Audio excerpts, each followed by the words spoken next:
So the thing that I wanted to start off with is I was editing last week's episode, and we completely bulldozed Eric at the top of that because he was I think in a way reaching out to us and saying that you're using makeup now. Is that true? Or at the very least? Oh yeah, for the sake of this, I'm using makeup. I'm using a simple powder. What? How did? Mayron Star Blend. Oh, I don't want to do that too close. My camera will get confused, and I'll be blurry the whole time. Just so I'm not shiny. Just taking the shine off, right? Just taking the I shine didn't even off. catch that. Perfectly acceptable. I haven't shaved in a week, so. Yeah. So the shine is real. Yeah. That's the butter you've been drinking. Yeah. So I've just been watching the ATF out my window for the past couple of days. Nice. Oh, that's right. You had that That's big thing fun. in L.A. right by you, yeah?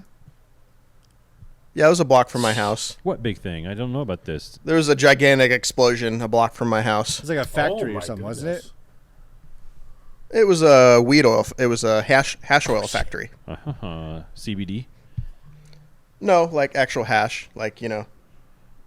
Really? So like, Yeah, I'll have to send you a video. Yeah, that's Oh, crazy. you can- How far away from Was Yeah. the place called Up in Smoke?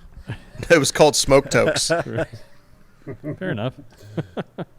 That's crazy. I did not hear about this. Of course. I Oh, don't the really video watch is news, crazy, but- too, because it's like normal fire, Yeah. normal fire, and then a 75-foot Fireball. tall ball of flame. Like, oh. Whoa. Yeah. Dang. Wow. That's nuts. Yeah. Did any houses get destroyed? There's some condos across the street that I think are smoke damaged, and like it got other businesses and stuff, and Wow. you know. It's in a- all the- sorry, I didn't mean to It's a derail. downtown No, type the crazy area. is just.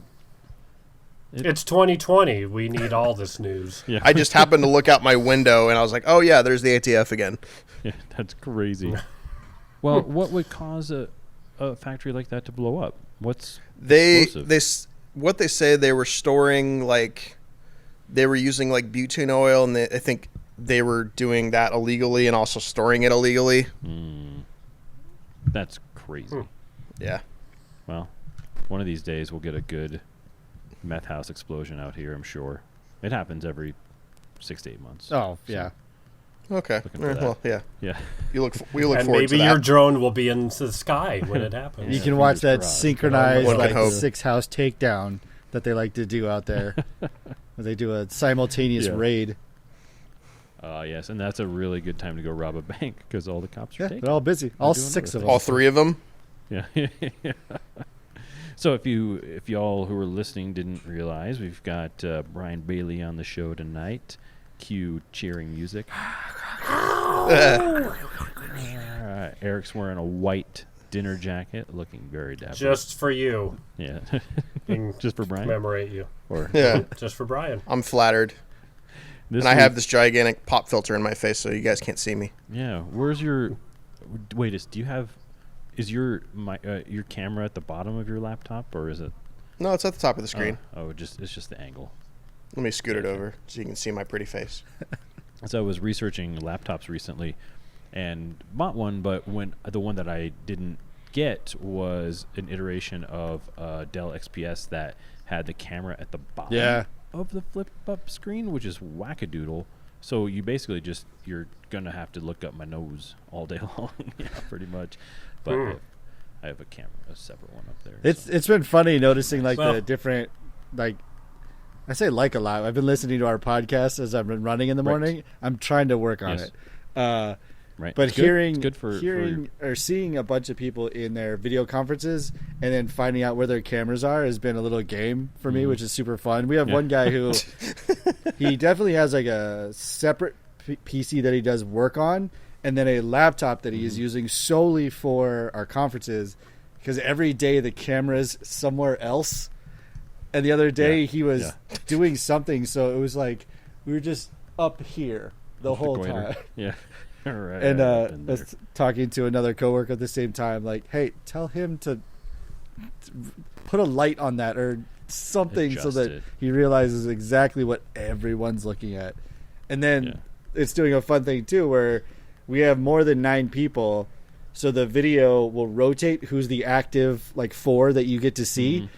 So somebody will talk, they'll give their update, and then they'll just like lean back, sip coffee, like pick their nose, like we can still see you. It's like, They'll it's activate it, yeah. You're Yeah. still on camera, but it's fun. that's why It's a fun little nuance that you would normally in a cube environment be able to get away with, like, oh, get right on that. yeah. Okay, Get okay. down in there. Well, this week on the show, we decided to all watch. Movies are at a premium right now. New movies, anyways. Not a whole lot of new stuff, obviously, coming out.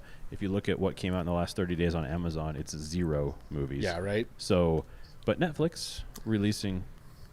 Yeah, go ahead, Eric. Oh, no. Oh, Netflix. I was going to say, take that, Bezos.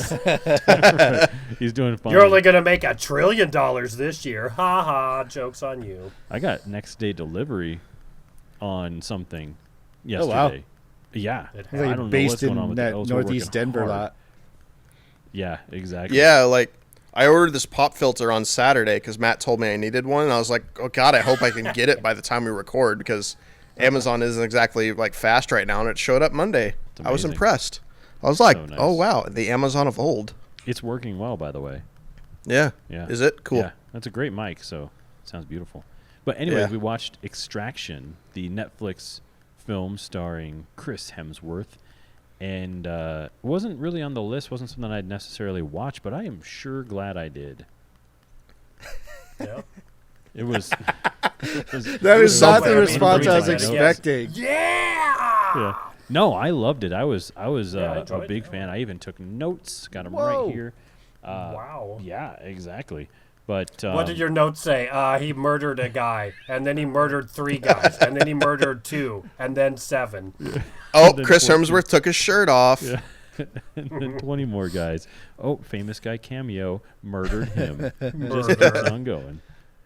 One of the things that I thought was really interesting about that movie was because of the location that they shot it in India, which you could tell the gunshots, the muzzle blasts were not real. Occasionally you would get that nice little, that ghosting or whatever, and you see that it's not really real. But they actually didn't have any active weapons at all that they could ship over.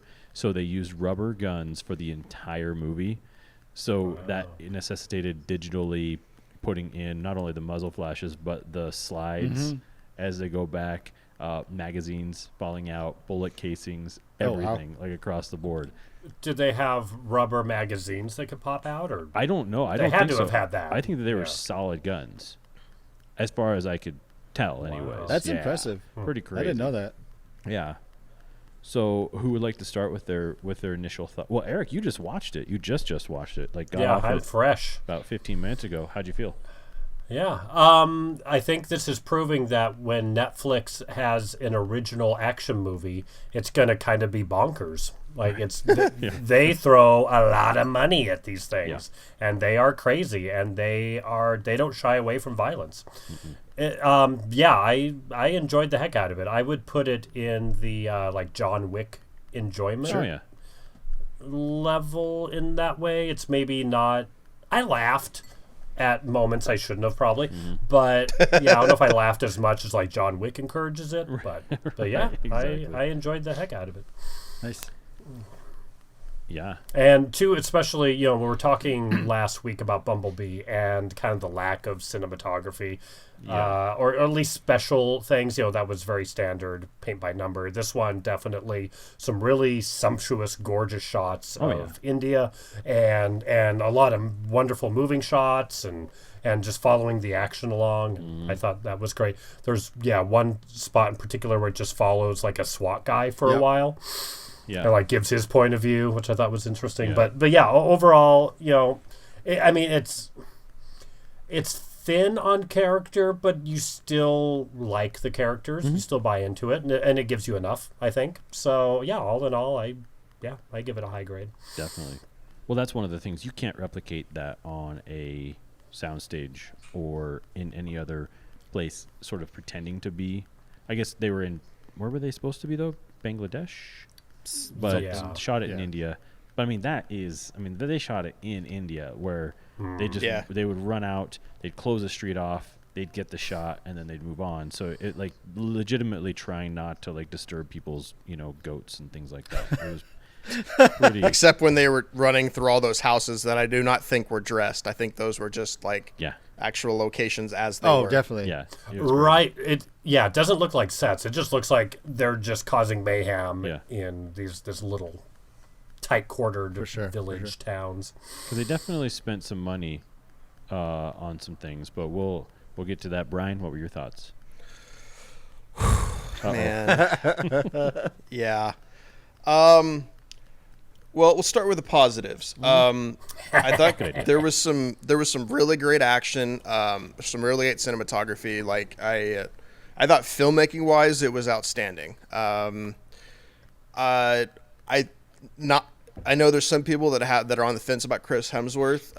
I think this movie proves maybe even more that he's a good actor. He's not just Thor, because he kind of did a lot with a little, and there was a little. That was really it. Right. The story was so incredibly thin. Oh my God. Like, Yeah.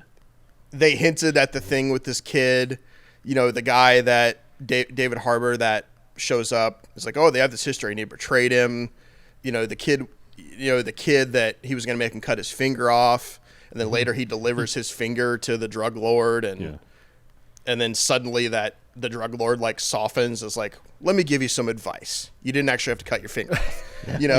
I thought it was enjoyable to watch. Like I say, really great action. They had some really cool one-ers.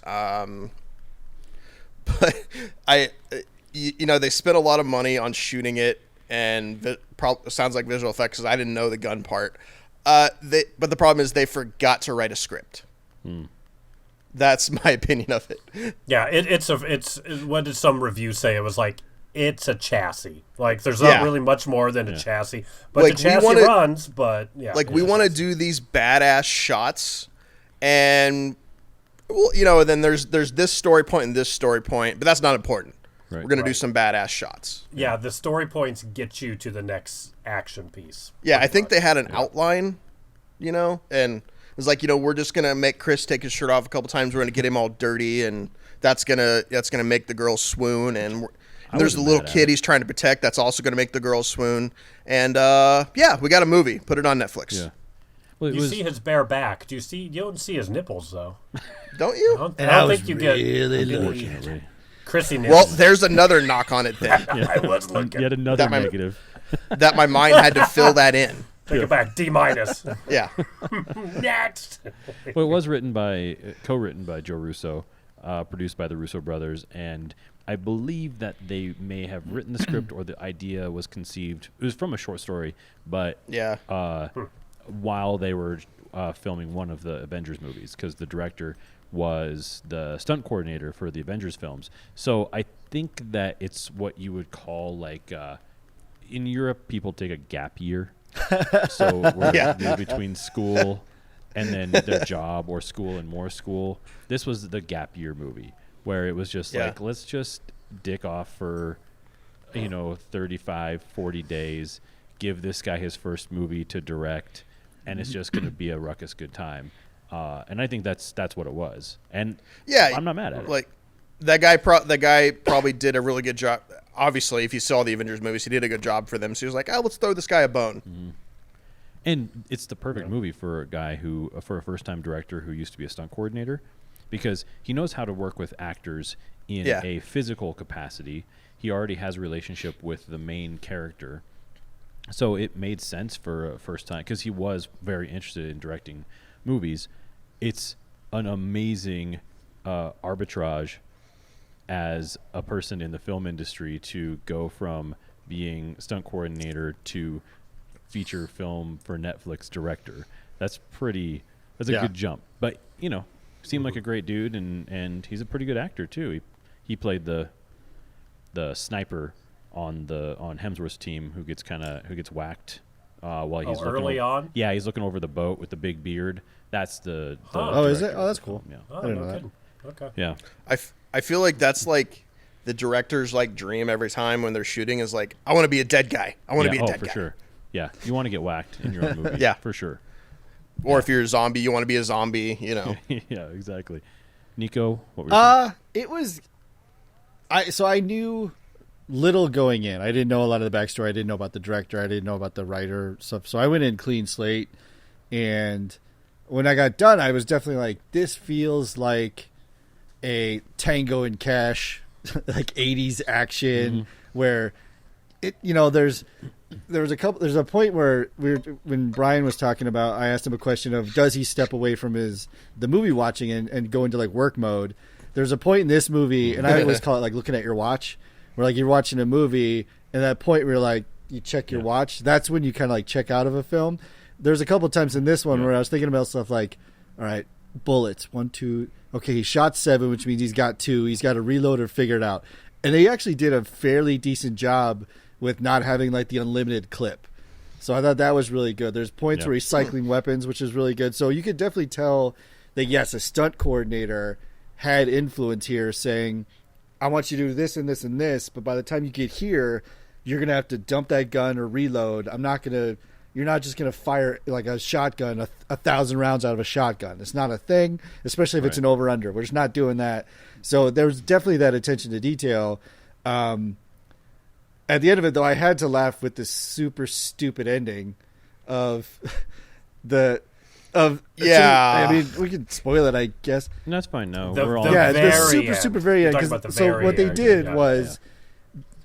Well, I mean, are you gonna not? Well, and that's the thing is they set it up to the point where at the very beginning you get intro to the fact that this guy's a badass. Okay, fine, I'll believe it. He's the new Rambo, whatever. He jumps off of like an 80-foot cliff, does the paratrooper dive down and then sits underwater for X minutes. Okay, we get it. He's a badass. It's Thor. We're good here. But well, no, it wasn't even. It was even before that, where they set up like him leaning against the bus, and he's got like an open chest wound, and he's coughing up blood, and then they cut back to like 3 years earlier, or 90 days prior, or 2 days, or whatever, right? 2 days, yeah. So then they establish him jumping into the water, like I'm a stud, like okay, cool, and then of course they get to that exact same point in the movie, and he's fine, and then he falls into the river and ending, but Well, no, he's not. No, but in the end, though, he's totally fine. Okay. I feel like doesn't he still like shoot for a while longer after that though? He leans up against. So you get taken back to the bus, the exact same scene, and and then there's more shooting, and then he's leaning against the bridge. He gives the kid the stupid T-1000 thumbs up, and then he falls off the bridge into the water. Brutal. Doing so. I didn't expect him to go do. Right. I was really blown away by that. This is where I checked my watch part checked in, because it's like, listen, holding your breath after an 80-foot dive for 2 minutes is a lot harder with 4 open chest wounds. And 2 of them are definitely. And your jugular he's bleeding out his out. jugular. He's got at least 2 lung punctures. This is the end of the movie. But you didn't check your Roll watch the credits. until the end, though. Yeah, I didn't. Well, no, I didn't even check it at the end. But it was that moment where it brought me out of it, because it's like, oh, he's dead, and don't you dare try to pull some "I'm still alive" bullshit, because he's definitely not still alive. Right. If anything, falling into that water with a bunch of open wounds, he's gonna bleed out, man. He's just gonna. Yeah. So that was the only part that I was like, all right, this is. Whatever. I'll allow it, because all the stuff before that, like you said, the attention to detail with the gun cycling, the story was thin, but at least it kept going. Like it kept moving forward. They didn't have like a pause of this like pulls out a picture of his family or some crap like that. Like they didn't really. They had the little like him talking to his handlers. We've been betrayed. That's cool. Like all of that is nice and thin, but it just kept moving. So it wasn't like they tried to create this that Oscar moment speech where. He says, no, you just got to keep going on and fight hard and drink your milk and do your grades and stay in drugs. Like, he doesn't do that kind of crap. So I was glad that didn't happen. So it was a lot of fun. I had a ton of fun. Drink your scissors. Don't run with milk. So I had a super good time with it, but, I'm not going to put it up on the shelf as, like, some extraordinary movie. But it was definitely like, you want a cool little Saturday action movie? Do it, because it's pretty tight. Yeah. Super fun. But that was the thin story, the sort of was what I thought was its strength, because it didn't try to do anything that absolutely. It wasn't posing as it wasn't. I love movies that take place in places like India and areas like that. Slumdog Millionaire is one of my favorite movies, but it wasn't Danny Boyle, and it wasn't trying to be. It was very much that Gap movie, and it was. I loved, for one, like the sets, the set pieces were already like there. It was just that's what it looks like there. Really great, sort of vistas, cool shots, but also they didn't need to over-explain who Chris Hemsworth was. It was just like, okay, he like you said, he's kind of a badass, which is what we need to know, and he's got a relationship, obviously, with his sort of handler lady, and he's part of some secret society of ex-military, paramilitary assassins / mercenary, extractors or whatever, mercenaries, and that's all we needed to know. That part felt more Indiana Jones than anything, whereas like, we're not explaining this to you, here's this guy, he's kind of a badass, he's also, and he's damaged. Exactly. I thought it was great. I did eye roll at the very beginning, though, because it almost took me out of it like that, because right at the beginning, he's all shot up and he's like leaning against the car, and then he looks down and this, you got that extreme close up on his face, and I was like, oh no, they're going to flash back to his wife. Do a flashback, And they did. And you're just like, oh, yeah. Like, is this the movie that I just entered? Thankfully, that wasn't really what happened. I'm glad I hung on because I really liked it. But yeah, they did the thing. But the thing is, at the same time, the movie wasn't trying to be anything else. I really think that if Netflix keeps making movies like this for their originals, where it takes place in cool places, it's just a ruckus good time, I think that they're going to keep on succeeding. I think that when you try to take yourself too seriously, then that's when it's just like people...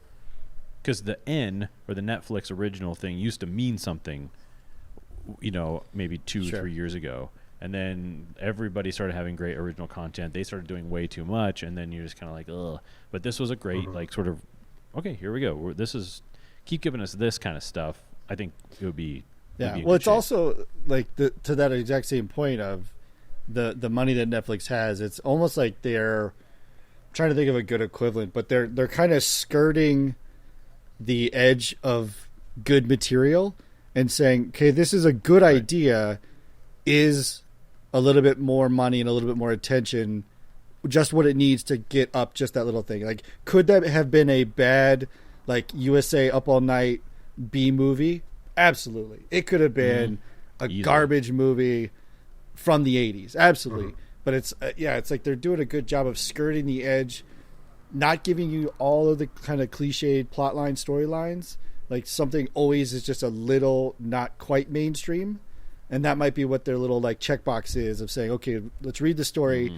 Is this a mainstream thing? No. What's a little different? This and this and this. Like, all right, well, let's see what we got. Let's see what we can get behind it. Let's see what we can get going on it.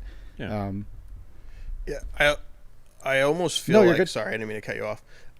I almost feel like Netflix movies are going to turn into, like, kind of like a very broad genre or classification. Well, it's a Netflix movie. Oh, yeah. Right? Kind of like B movies, like in... Could easily. Yeah, I kind of feel like them going that way because they've put out a couple, shall we say, gems that could maybe fit into that so far. Right. Like, Underground 6, anyone? Or 6 Underground, or whatever it's called.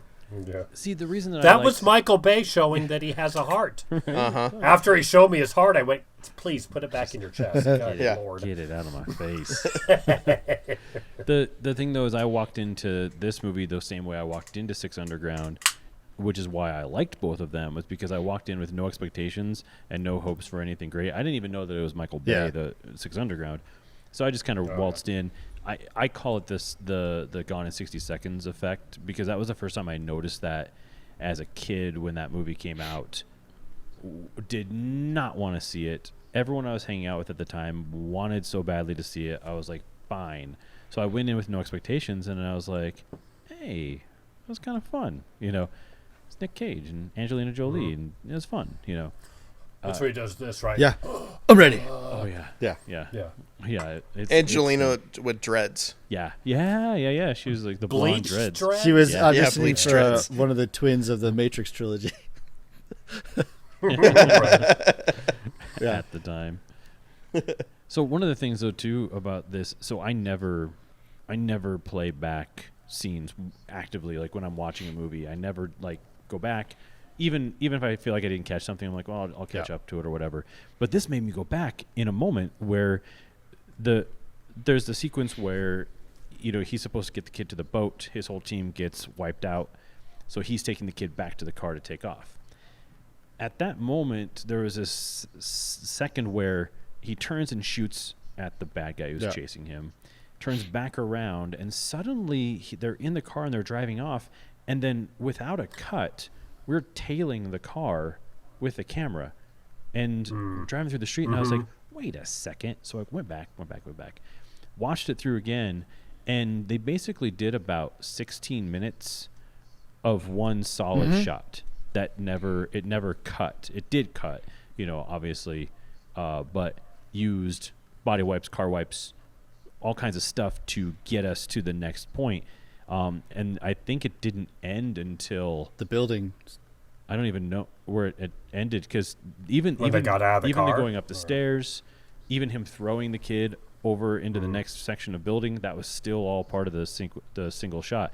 So it was like a really long single shot. So I went into YouTube and I checked out a behind the scenes thing. Are you talking about is this? Go ahead. I think I've seen the same clip, but go ahead. Yeah. Yeah, but the director actually operated camera as well for most of that, and he was actually strapped down on the hood of this car, and there was a moment at which the stunt car did lose control and stalled out, and they hit it, and he's on the front with his feet on the bumper of the car filming this. Thankfully, I guess his feet got underneath the wheel well, and so didn't actually hurt him at all. But it was that kind of a film where they're really taking some crazy wild stunt risks. But they had a couple of times where it was clear it was just one camera, and they're just kind of doing long take, with obviously cuts, kind of strategically placed in that 1917 Birdman-ish sort of way. But it was cool. I really like that, and I never do that. And so that's where I was kind of all right, I'm going to give this movie a little legitimacy, because I'm going to sit down and really watch it, because thought that was, it's nice to see that. You don't see that in B. Well, yeah, especially because that's that's that effort. risk. I mean, you got to set that up. I watched the same clip, and when I was watching it, that scene in particular, right? You're in the chase vehicle and you're watching, and then the camera breaks the wall and comes around without. It's almost like he unstrapped himself and jumped off the car and ran around to the front of the car while filming, and it's just that's against the rules, man. You can't do that. Yeah. And then that's when your director's a stunt man. And then they kept going. Yeah, it's just that's your way around. The car comes, and then he's around, and then you see something coming into, and I'm sure they were like, okay, we'll stop here, we'll reset. He's like, nah, man, just follow me. I'll jump off, and we'll call it a day. It was good. Another thing I appreciated, and why I knew it wasn't, or I had a feeling it wasn't a standard setup for director, cinematographer, etc., is that they did a lot of the car chase stuff in what I would call the good way, where we know that it's tight streets and tight corners and tight stuff, but they didn't do the Michael Bay 1/16 of a second cut, tut. We were just I fucking get it. You're driving fast, where the car is constantly revving. And so they did great jobs of showing them coming down the alley or making the long turn without it to be cut. Let me because I'm it's super disorienting. Yeah, let it breathe. Let us see the tires spin. Let the dust kick up. Give it a little bit more life. Make it a nice, decently long shot so that I can even just gauge my bearings on where we are. Because if you're just cutting through alleys, it's you could just be going in circles, man. I have no idea. But by giving them longer shots on it, you actually get the feeling that they're going through the entire city in this car chase, as opposed to just around the block 6 or 7 times. Yeah. And to the because she's on the phone call, right? And she's giving him directions, or she's in his ear. Yeah. And she's like, turn right here. And he's the camera pans. It's nope, police, nope. Drive down, turn left. Nope, can't turn left. And it does a really good job in that really quick way of just giving you exactly just what you need. You go, okay, I'm without being super disorienting. It's chaotic, but not disorienting. But being that it was always one camera the whole time, and sort of it was in different POVs, you felt like you were you were literally in the car with him, or you were following, and so it was different points of view, but you never were out of it. There was never a cut to make it seem faster, because that's you're going as fast as the car is going, and that's what made it really cool. Right. Yeah, it didn't feel like they're pulling frames. Maybe they were to speed it up, but Possibly, I didn't get that sense. It felt nothing felt like Yeah. they were going 80 miles an hour in a 10-foot section in of a road. tiny It's like little- you're going to go about 35, and that's Yeah. probably fast enough for this area. I mean, you got to make a 90-degree turn, man. So One thing I thought was cool, I think, because they were doing it all like that, it makes me believe that Chris was probably even driving actually for some of it. had to be for some. right. Yeah, because Yeah. the way the camera was so free in the world, they wouldn't be able to hide, like a rig. Right. I believe it. Yeah. Yeah. It looked like he was driving some of it at least, Yeah. which is that's impressive. Well, I mean, and again, you can do that in a low. I don't want to call it a low speed environment, but when you're like, okay, hit 30, like go no faster than 30, and we'll mock this up with turns and camera angles and stuff. I mean, you could get a star to do that, but it's not gonna he's not gonna Tom Cruise it and strap himself to a DC-10 or anything. But he also produced it, so I'm sure he was in that way much lesser than like a Tom Cruise being insane. But I'm sure he was like, I'm game. Let's do this. Let's do that. Blah blah blah. Let's make the shot work. And where they're shooting probably helps too. Probably a little bit less regulations. Yeah. And they can get away with all these endangering a wacky child. things, so. Like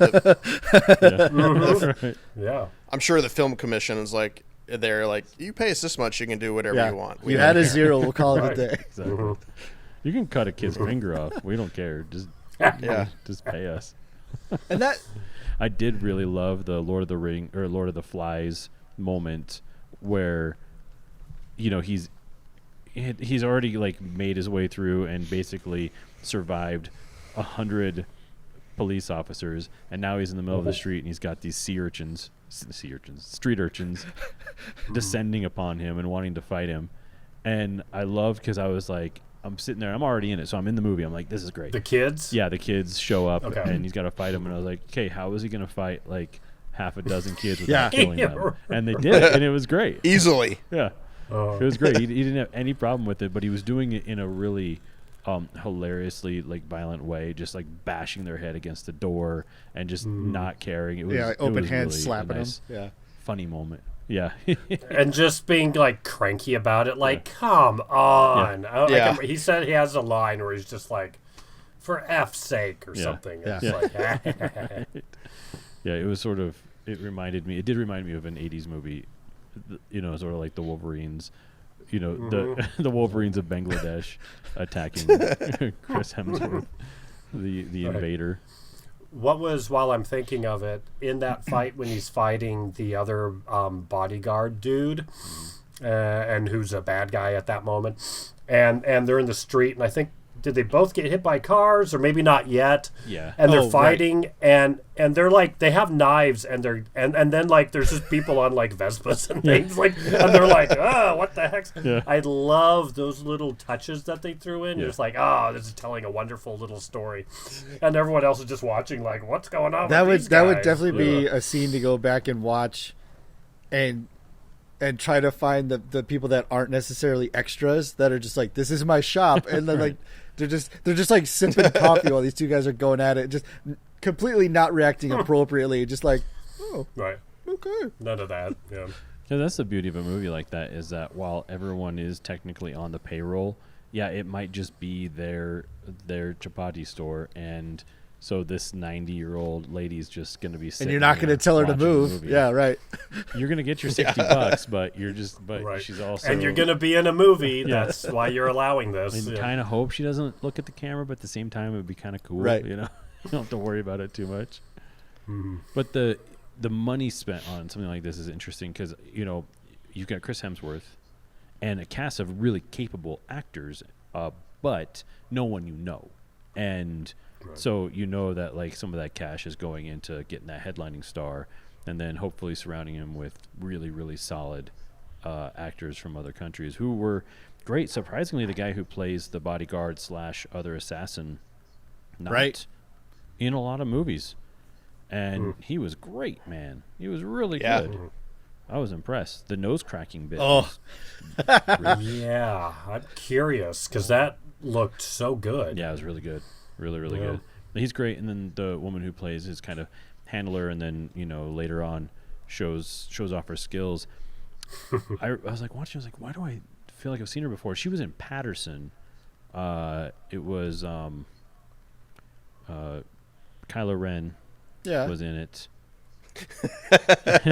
Kylo. He just noticed Kylo Ren now.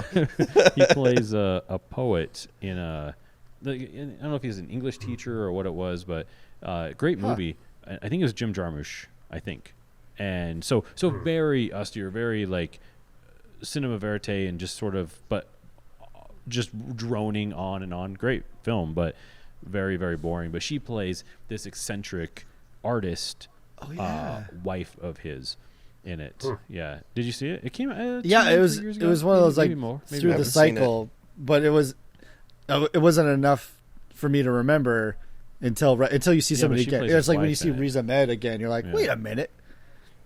Yeah. Right. Nice. But she was, I think, one of the first Iranian actresses to ever book roles outside of Iran. So, which I think didn't go well for her at first. Doing well now, but she was fantastic in it, and it was a very realistic. Felt like a realistic, relationship. Sure. Oh yeah. But yeah, killer casting, I'd say, across the board. The kid was fantastic as well. Yeah, he was good. Yeah, that's always the thing. He's just getting old enough where it's not that much of a risk, but still, yeah, it could be a risk. You always have a kid in a movie, especially like an action movie, and you're like, is he going to bug me? Right. And aside from certainly, like, he was just like direct and simple. Again, like the chassis of this, like when he and Chris Hemsworth connect, the dialogue is mega thin, and the kid just cuts to the chase. And they're like, yeah, fine, just cut to the chase, get this scene over with. Let's move on to the next set piece. Yeah. I love that about it because they didn't mess around. It was just like, who are these guys? They're drug lords. They don't like each other. Moving on. Yeah. Cut. Boom. Yeah.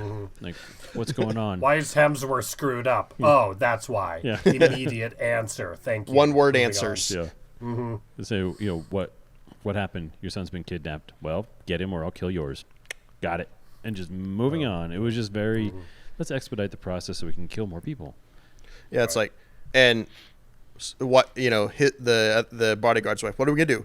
Well, I'm going to ask these people to get him back and I'm going to pay him. But it turns out I'm also an assassin. So I'm just going to be there when they show up and I'm going to steal him back. Easy. Done. Right.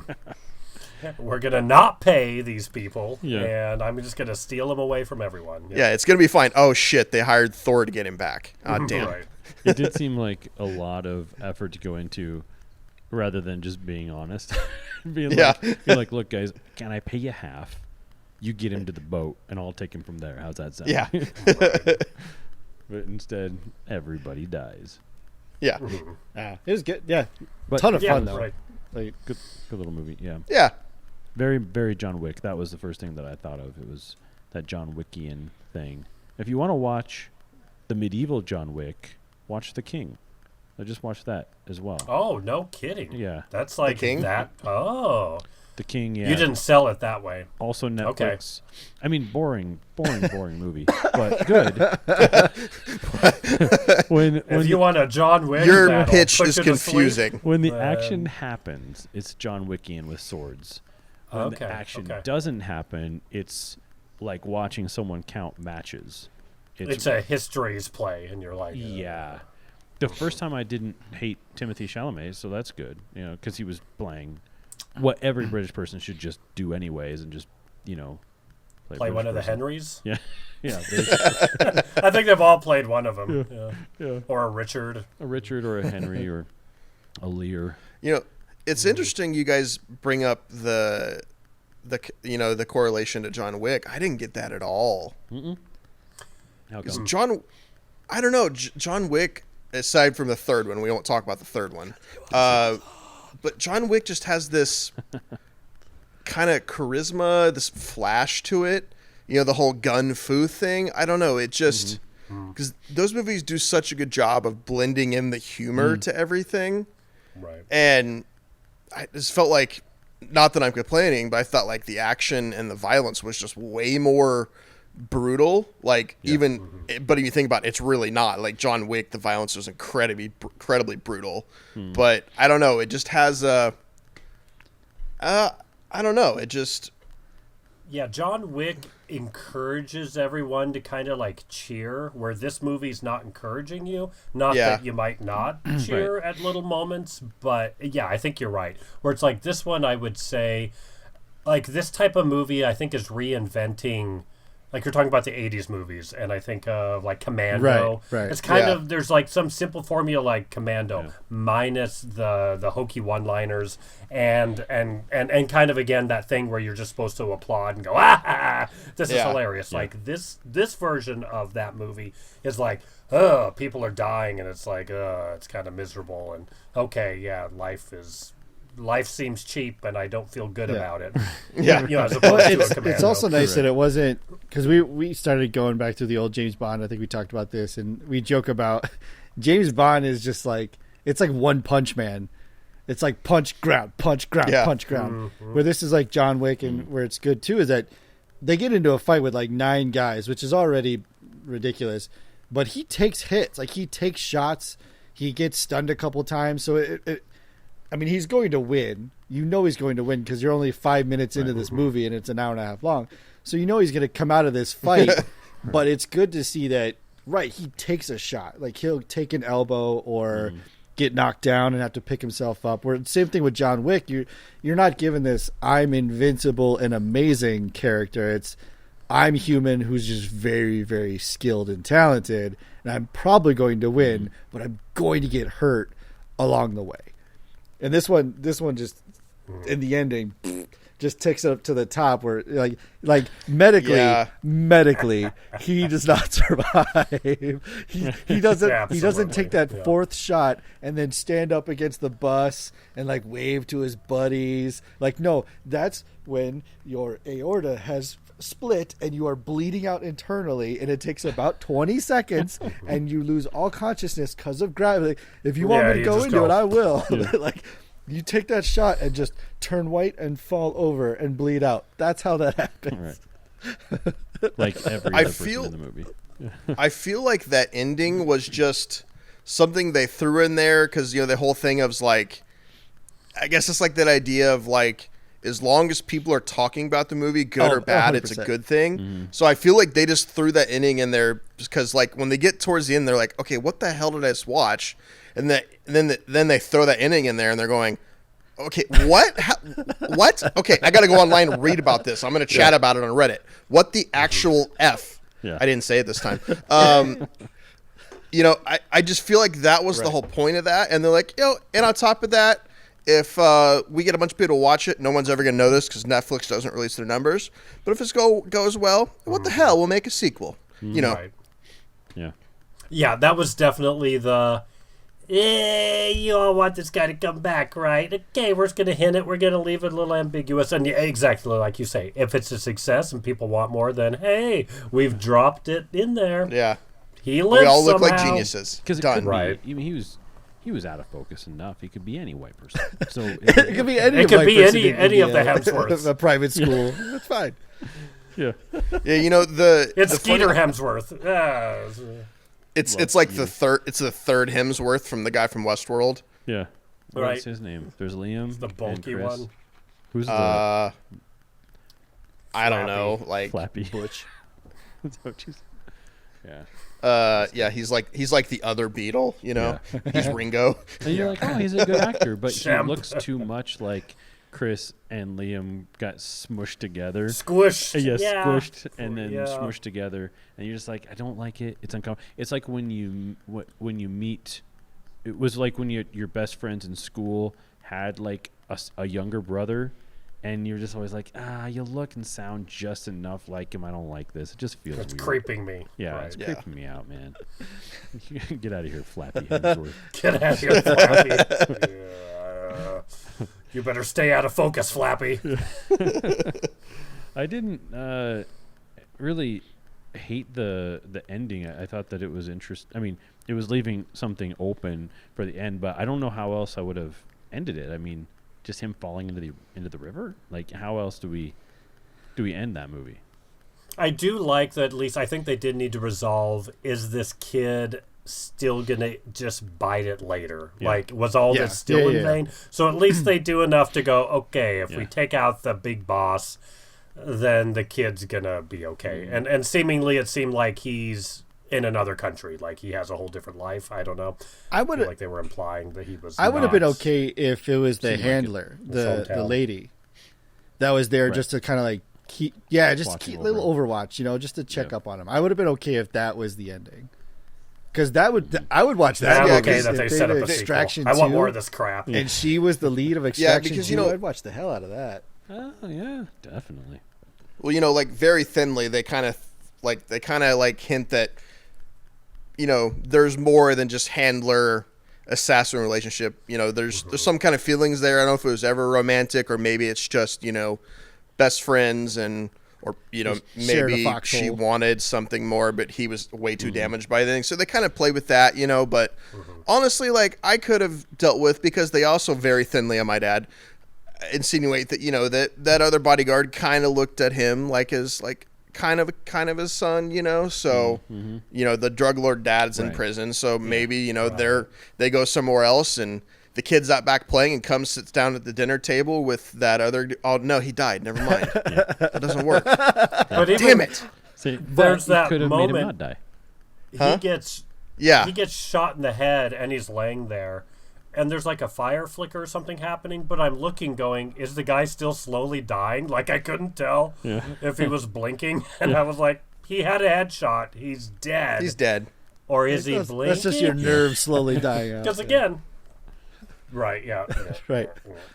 Like that great, It's That's a visual I just gave everyone like for that YouTube. great, the part in The Rock with Nicolas Cage and Sean Connery. And he said, "You've killed a lot of people, right?" Yash. back to it. Is that normal? And he points down at the guy who's twitching under the air conditioner.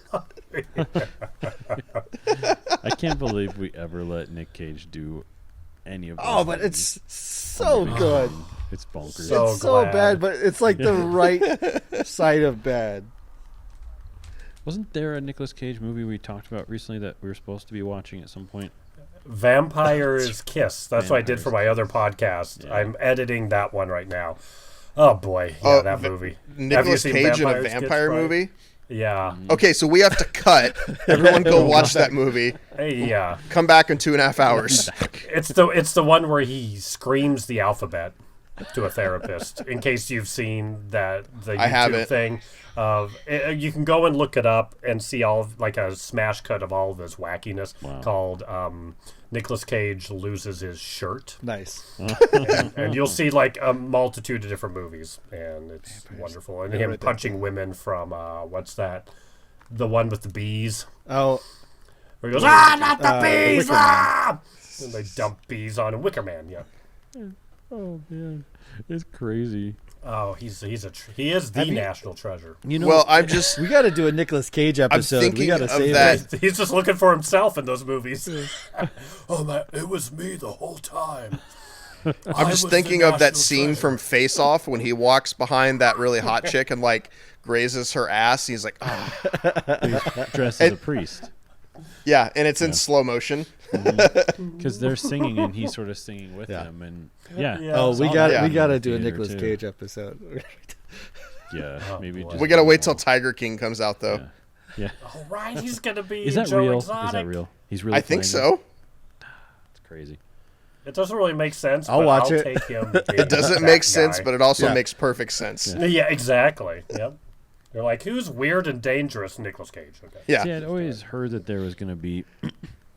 I mean, I feel like documentary or feature films based on documentaries are cool if the documentary is far enough removed from the cultural consciousness. Something like this is just too in everybody's face to do something Too about close. Yeah. right now. Yeah, too Right. close. Because right now, I mean, the reality is way more interesting. Especially their But- story. Yeah, The it holy becomes an cow. SNL sketch. Yeah, exactly. But I think the one thing that I would be okay with it being a feature film is if Nicolas Cage was playing the main character, because he might make it weirder than Yeah. Joe Eskimo or Joe what's his Exotic. name? Joe Eskimo. I just watched Django. Yeah, Joe Exotic. He could make him weirder than the real Joe Eskimo himself. So What the hell are you guys feeding my tigers? Yeah, who knows what? Oh boy, yeah, we'll look forward to that. Guys like that. It's interesting. I watched this documentary a couple days ago. It wasn't a great documentary, but it was interesting enough. It was about Tarantino's first 8 movies, and interviews with a lot of like the lesser characters, but Michael Madsen. Michael Jamie Madsen. Foxx. Michael Madsen. Yeah. In addition to the lesser actors, Michael Madsen, Jamie Foxx, Kurt Russell, a few, Tim Roth and Christoph Waltz are in it as well, Eli Roth. But thinking about how John Travolta was basically like, he was sort of a Nicolas Cage at the point at which he was at the point he was in Pulp Fiction, where his career was kind of going nowhere. He was getting older, according to Hollywood at the time. 35, 40 was too old, and this movie resurrected his career. We are ready for that now for Nicolas Cage. We need him to do the Pulp Fiction, the whatever it is, not a movie for money, but a great movie written by a great writer to sort of bring him back. I think we're ready for it. It's time. I thought Mandy was was going to to be say that Mandy. movie, but it was too indie and a little too like not mainstream digestible. Certainly. Yeah, no. But, yeah. Mr. Tarantino, if you're listening to this, I know you are. Can you please write a part for Nicolas Cage? Bring him back. Oh, I think my it'd be awesome. gosh. If Tarantino puts Nicolas Cage in a movie, holy moly! Well, I mean, you're looking at the kind of actors he does get, who a lot of them get written. I mean, look at even though Brad Pitt's still one of the greatest movie stars of all time, he was kind of written off as an actor, and it was just like, he's a producer. Oh, he did World War Z, big deal. But go watch World War Z, and you're like, he's really good. And then, it takes a Tarantino type movie for you to really realize. Okay, I mean, people always think that fame just comes happenstance. It is not the case at all. You get what you put into life and what you put out into the universe, and he's good. I mean, he's good. Really good. He really is. Yeah. Right. Really, really good. One movie I always reference because I feel like I hear this way too much, and Matt, I know I bring this up all the time, but please. People that say he's like overrated, I tell them, I was like, well, actually, go watch Moneyball. Yeah. I know that sounds crazy, but he's fantastic in that movie.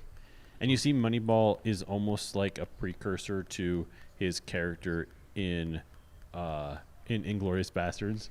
He's got a little bit of that underbite. Yeah. And he'll do the thing. He goes, "You hear that? That's the sound of losing." It's like that kind of. He's got some of those moments where you're like, "Oh, that's cool." It's like you see like the little bits of some of his more famous characters. But I love it. There's something about Tarantino. I talk about it. I bring it up constantly. I'll do it. It's just that there's something about him as a filmmaker. Okay, you twisted my arm. As a director, that's something he does. Everybody on set, every single actor transports themselves to wherever they are. And it's something that not a lot of directors do. I mean, you just find a weak link in any of his movies, actor-wise. You won't find it. Timothy Roth Well, and I in think Hateful Eight instead of Christoph Waltz. How dare you? When I saw that movie, and But not weak as an No, actor. no, though. I'm Maybe making a as joke. choice of Oh, casting. he's in that one scene. I'm just making the- Yeah, right. Trying to get a just rise making out the of joke us. that it's like Yeah, how dare you? that character in Hateful Eight is somebody playing Christoph Waltz playing that character. I see what you're Well, saying. they look though. a lot Yeah, alike. No, I but see. no, They're very similar in their it's- demeanor. He's And the he's the accent, dentist certain from things Django, about but it's almost like he was busy and they couldn't get him to play the dentist from Django in Hateful Eight, so they got Timothy Roth to play the dentist of Django in Hateful Eight. There's that game. What is the game? Is like Kill, Seven Marry. FMK, Oh no. Fornicate, Yeah. Marry, Kill. Fornicate. Hateful Eight would be the one that I would kill. That's like by far my least favorite, and it's incredibly long, but it is sort of like all of his movies made a movie. Yeah. Yeah. Oh, yeah. Yeah. And that's kind of why I didn't That's really fair. like it. It felt like it was like like just one that he kind of phoned in. Because when you look at, which obviously he didn't, because when we look at that movie, it's crazy.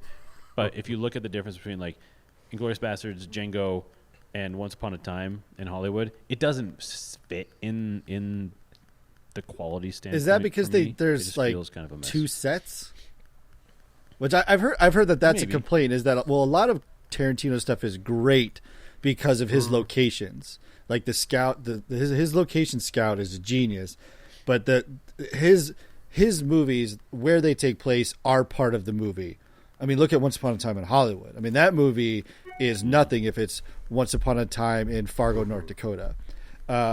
Right. Yeah, Hollywood's one. I would still watch Yeah, I it. mean, Yeah. but Me too. but with Hateful Eight, there's the road, and then there's the cabin place, and that's it. The And- cabin. And I will say the cabin doesn't necessarily feel like its own character. Yeah. Right. Right. Where I think if it did a little more, then yeah, maybe it'd be a Yeah. little different. So, So, yeah, I've I see seen what you're saying. that's one of the reasons I've heard a lot of people don't like Hateful Eight as much, is because it feels very un-Tarantino because it's one location. We'll call it one And location. maybe because it feels a little Yeah. claustrophobic because Right. of that. You just kind of, because you are, but that's probably the strength of it too. It's because it's all in one place, and that's what makes it so sure, but still, it's like, tense again, it's the whole time. that's not. You could do something to do something, but it doesn't mean you always should. Yeah. Well, yeah, but I mean, I think there's the tense, but then when it's so long, it kind of diffuses the tension. So you're little bit. kind of like, okay, we know everything's gonna go to hell. When's it gonna go to hell? Waiting for And it. you just keep waiting for it. Yeah.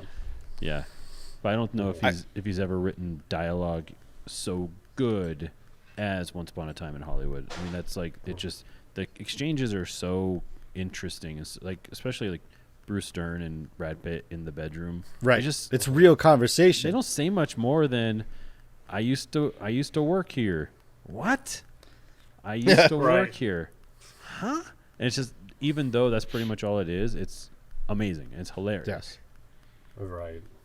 Yeah, it feels unexpected and real. Right. Did you Well, and two, Tarantino is not one of those guys that's ever had to do one for the studio and then one for himself. Right. You know, he's been able to do everything he does is his own passion at the moment, and he's all in on it. And so he's not just, all right, doing this for the paycheck so I can do my next Well, because he passion kind of project. did that with True Romance and with Natural Born Killers. He kind of proved himself like super early as a writer, Right. and people didn't really get Reservoir Dogs, but the right people did, aka Harvey Weinstein. So that's kind of what happened. Was Pulp Fiction was just he'd kind of already proven himself as a writer and as like this really original voice. That when Pulp Fiction did do as well as it did, it was like great. Yeah, don't have to. Jackie Brown, maybe he loved that book, but it was like the one deviation where he said in an interview, you know, it's so funny because he knows he's so self-aware. He's just like, I realize what this sounds like, but I wasn't put on this earth to do other people's work. I was put on this earth to make movies based upon the things that I want to write, that I wrote. They're like, that's fair enough. If anyone can say that, I think maybe you can. Well, and that's the case for everyone, but he's the one that gets to kind of live it, so and be smug about it. Yeah. Okay. But did you know that Michael Madsen was supposed to be Vincent Vega? I think I had heard that at one was- point. Yeah. Yeah. I could see that. It was certainly. written You could for s- him, Yeah. and he was doing, I forget what movie, was being filmed at the exact same time he had already committed to it. So Travolta got it as a second choice and crushed look at it, what it yeah. did for him. It's kind of cool. Yeah. Yeah. I feel like Tarantino is very faithfully, he's the only one still on the Michael Madsen train because you don't see him do much else. I mean, he may do super low budget stuff, but nope. Every time there's Tarantino movie, pretty much there's Michael Madsen. Yeah. I love Madsen because he was at the beginning and he was the star that he was then. But he's one of those guys who probably just has a rate. And when a movie calls, a commercial calls, anything calls, and they're like, we're willing to pay your rate, he says, yeah. Cool. Yeah. Yeah. Why not? There's that horrible. Was he a Black Hawk Down? Yeah. No, I don't think he. Oh no, I'm thinking of Tom Sizemore. There's so many people in that. Oh no, Yeah. it's Sizemore. Tom Yeah, it's Sizemore. Sizemore. Yeah. Those two get are a little very Yeah. gray area. Paxton Yeah. Pullman. Mushy. Yeah. Tom Sizemore Yeah. very, very, very awful drug habit. Yeah, when he still kind of had it together. Right in the middle of Yeah. it. Yeah. I had texted Brian the other night because I watched Django Unchained, and not that long ago, Inglourious Basterds, and it was like this thing where I always watch them kind of close to each other because when I watch one, it's my favorite movie, and then I watch the other one, and it's my favorite of his. But Django is so good. I mean, Christoph Waltz is amazing in Inglourious Basterds. He's amazing and he's terrifying, but there's something just amazing about him in this. But then you forget that the movie also has Kerry Washington, and then that's when it just it's my favorite one. That's it. I'm good. Yeah, like Christoph Waltz, like I'm sad. I feel like he's not doing much lately, but like he's like the most terrifying, believable character ever in Inglourious Basterds, and then in Django, he plays like the polar opposite character. He's like the most good-hearted, like most likable character ever. Yeah. You know, I just remember like every time I watch him in that movie, I was like, oh. Yeah. What a guy. Well, it's a genius move too because what something that Tarantino does so well as a writer is he understands the cultural dynamics of the time period in which his movies take place, and he understood that but most of the European Anglo-Saxon world at the time didn't really get slavery. They were just like, what? We've been past this for a couple hundred years. This is not something that we do anymore. So it was brilliant to bring in this German character who is just not into the slavery thing, but he's also like, but I am a man of my time, and I'm going to use it to my advantage. Yeah. For a little while. It's the moral conundrum that his characters go through at every step of the way. That's one of the things that just always blows me away about him as a writer. Yeah, sure. I think you even saw it in Once Upon a Time in Hollywood, which I watched the other night too. Whew, I've been doing a lot of Tarantino lately. That was like 6 hours of Tarantino, bro. Yeah, I know. 2 or 6, yeah, like You got to 7 learn to probably. say Tarantino. No, he's officially become a Tarantino bro. It's true. Or a Tarantino hoe. A few months ago, back before the world ended and you actually went to an office for work and you had lunch with other people. What? And you could sit next to someone at a table. Anyway. Sounds cool. Yeah, I know. It's weird. I think if that ever actually happens again, I'm going to feel super conflicted about it at first. But anyway, we were Just at hope lunch. you were wearing pants when it happens.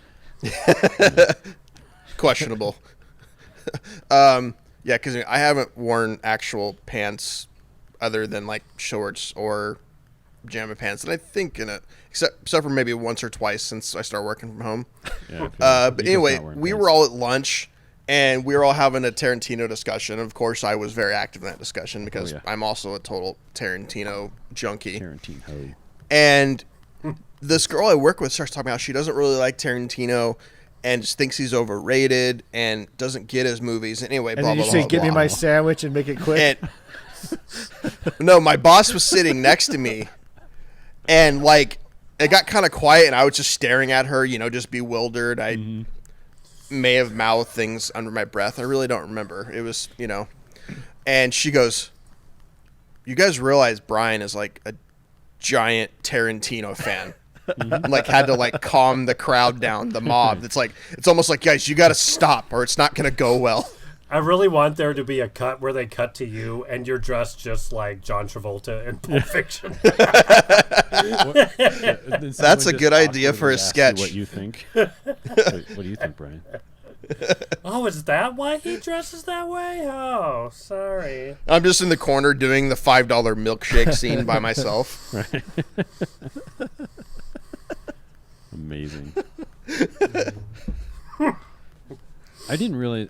in that documentary, it showed footage of Uma Thurman crashing her car. Speaking of actors driving their own cars. Did you not know about that? I did not little know thing? about that bit. I feel like it just came out.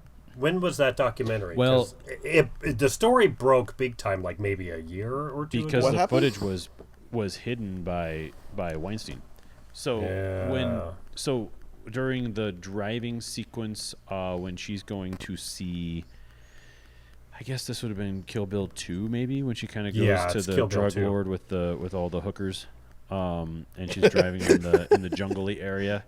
Well, Yeah. they decided, and she agreed to do the driving herself, but it's of course in a vintage car with no real safety rigging, and the car kind of veered out of control, and she hits a tree or something, and hurt herself like badly, and. But the footage she requested numerous times from Weinstein's, and it never got it.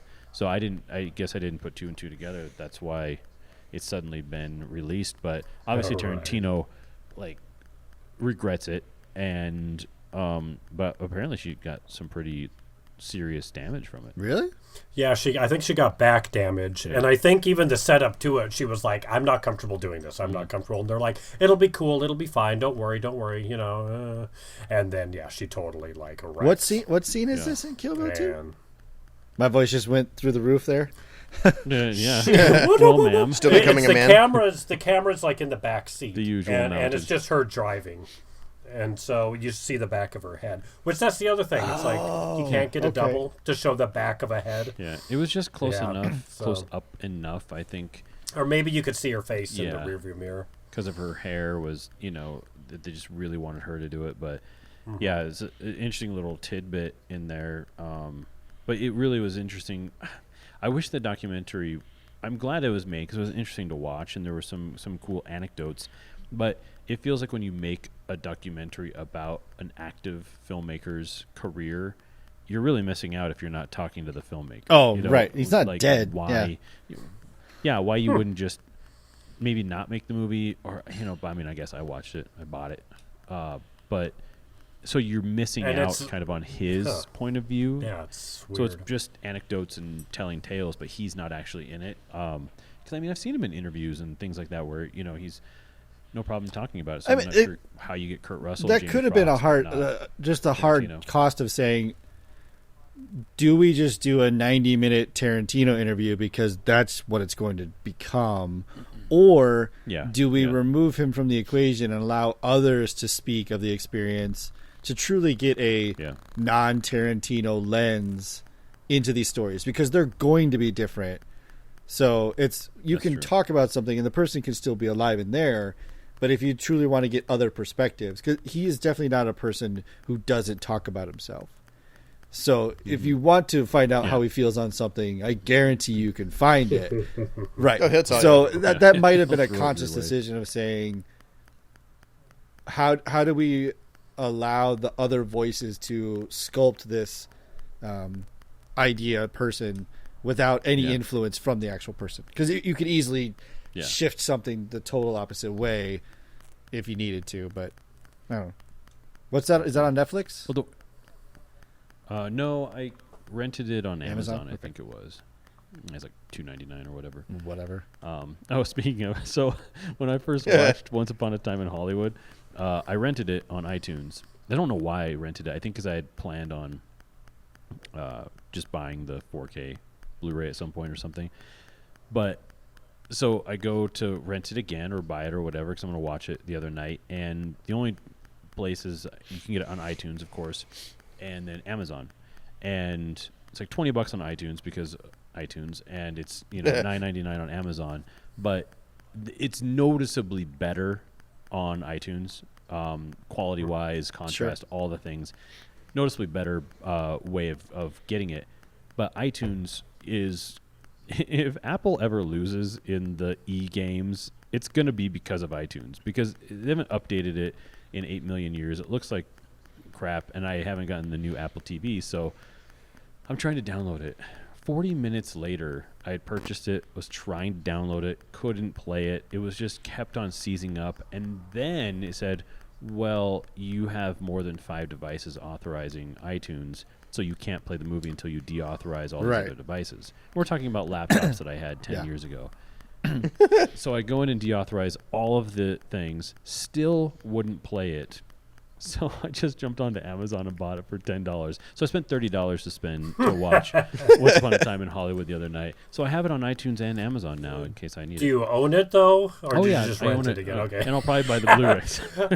that'd be the best part of that. Is like, and I still need to buy it. Yeah, exactly. And my rental ran out. Nice. 24 hours time limit. Spent 48 hours. Yeah. So. But that leads us to Eric. You didn't see Uncut Gems, did you? I have not seen Uncut Gems, but I am fine to hear about it and have you guys fill me in. Yeah. Nico, Oh, you yeah. saw it, right? Yeah, and Brian. Oh, yeah. The look on your face says everything. Tell us more. It's deeper than that movie because I realize those guys have a bigger career than I do. I don't like their I do not like their style at all. It's terrible. I'm sorry. Right. Like, I just feel like let's make it look as grainy as possible and nice and dark and shadowy and moody, and I don't know. It just, everyone talks about how tense that movie was, which, like, a little, but I feel like I saw what was going to happen coming a mile away. I thought Adam Sandler was like, I thought he was a good actor, but I've always kind of felt like he is when he chooses to be, when he's not doing one of his Netflix movies with all his buddies. Yeah. Right. So much of it just felt like nonsense to me. I don't know. Like I'll be honest. Like, I knew who directed it before I went in, and so I went in with a really bad attitude about it already because I basically almost walked out of their last movie. Good Time. That movie was terrible. Yeah. So awful. Matt, I know you love it, but it's awful. I really liked it a lot. Yeah, I don't know. It's just, I thought it was, but Uncut Gems, I thought it was dumb and annoying, and it's just like, I'm just looking at this guy. I'm like, yeah, this dude's just asking to get killed. Yeah. Spoilers. Spoiler alert. Yeah. I don't know. I kind of wish I would have. I kind of wish I would have watched it again before we recorded this. But I did see it. Yeah. I don't know. I thought the story was lame. The girlfriend was dumb. The wife and kids were even dumber. Oh, this is good. Here, I'm gonna grab another beer. I'm on my second tall boy. So What is that thing? Modelo Chelada. it's a chelada. Oh, look at that. You know, it's like, it seems delicious. appropriate for now being unemployed and stuck in my house. It seems like the appropriate thing to drink. Yeah. Right. Is there a rapid clicking noise in your headphones, Nico? Yeah. Is that what you're hearing? I hear it too. There it is. What is that? That's so weird. It stopped when. Is it Eric's camera? Is it? We're all. Can you Is hear my it? camera It sounds- making it noise? sounds Can you like hear a somebody's clicking got, noise? Like a wristwatch or something next to the microphone. It's because it's a very steady click. Now it's gone. It's Eric's camera. Yeah. That's I going. love Yeah, okay, that's no me. worries. Well, as long as There we go. as we know what it is. So, but here's the thing. Yes, I agree with you on all counts. But here's the thing. Shut up! Yeah, I get that most of those things were very general and very basic, and I it can rub apologize you for the that. wrong way. But That's fine. No, Yeah, the movie yeah. was.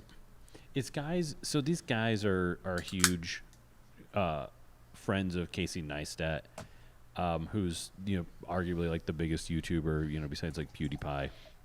yeah, Especially he's like the amongst- OG. Yeah, so he was the original Who's like this guy? I skateboard everywhere and film myself, sort of one of the OGs. Yeah. And so Okay. there's a little bit of cachet sort of in their rise along with his rise. So there's a lot of what would you call it? Publicity sort of surrounding buzz. that sort of world.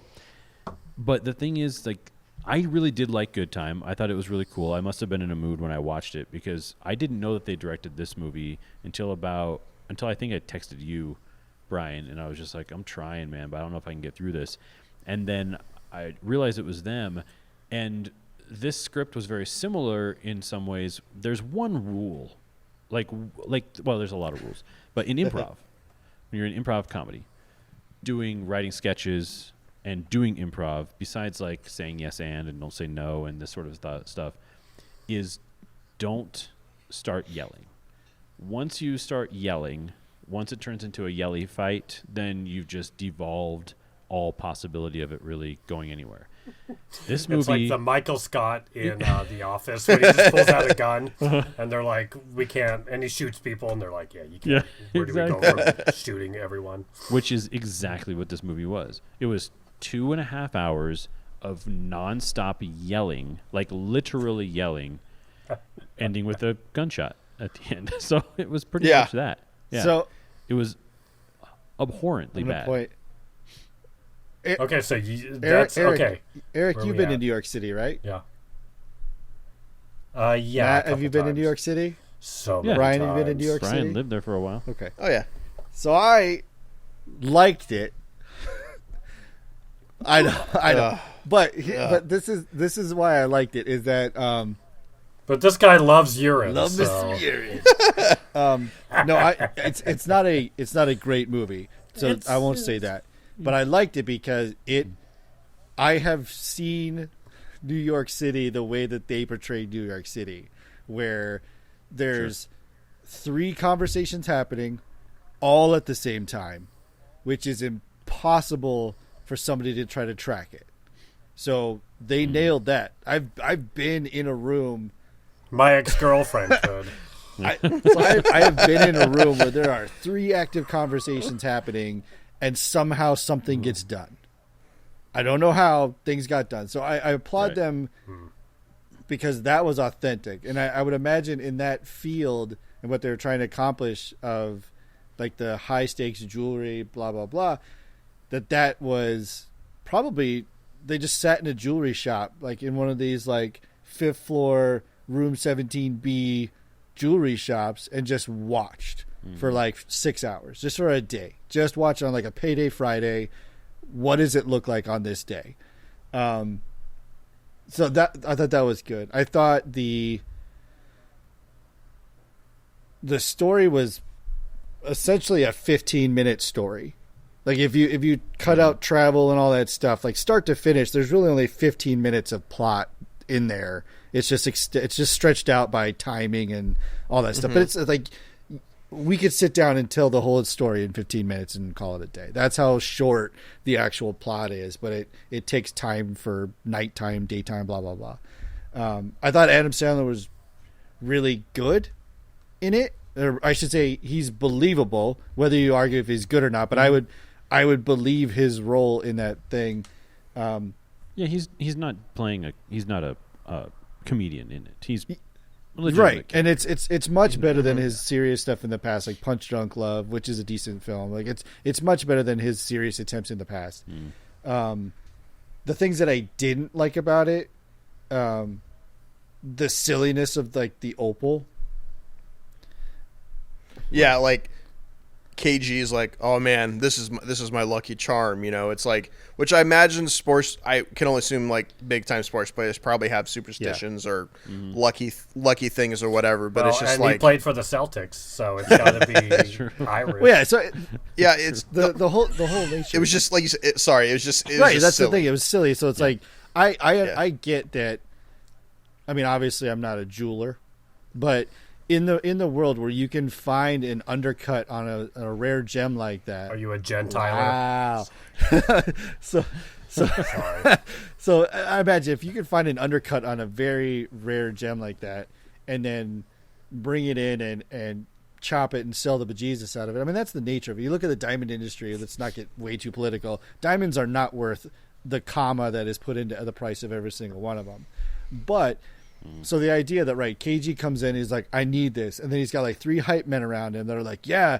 And then he's like, I will give you my championship ring as collateral for this rock so that I can take it to, did they go back to Boston or something like that? Like they went to Philadelphia. Yeah, he goes to Philly. Went to Philly.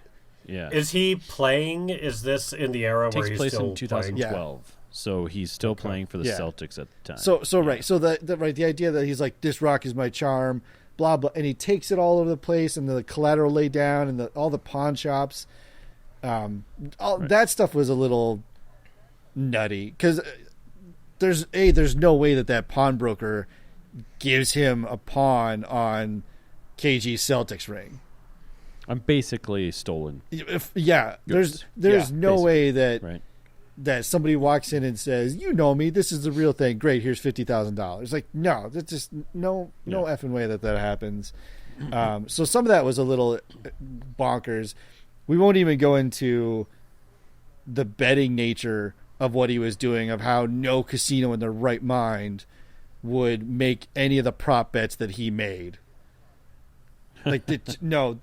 I think it was just side bets. I think the restaurant owner was a bookie. And, No. I'm it's talking about not like the exactly very end when he legal. goes to the Mohegan Sun and lays down that $1 million prop on gotcha. the three things. Like, that doesn't happen. Mohegan. Like, Okay, wait.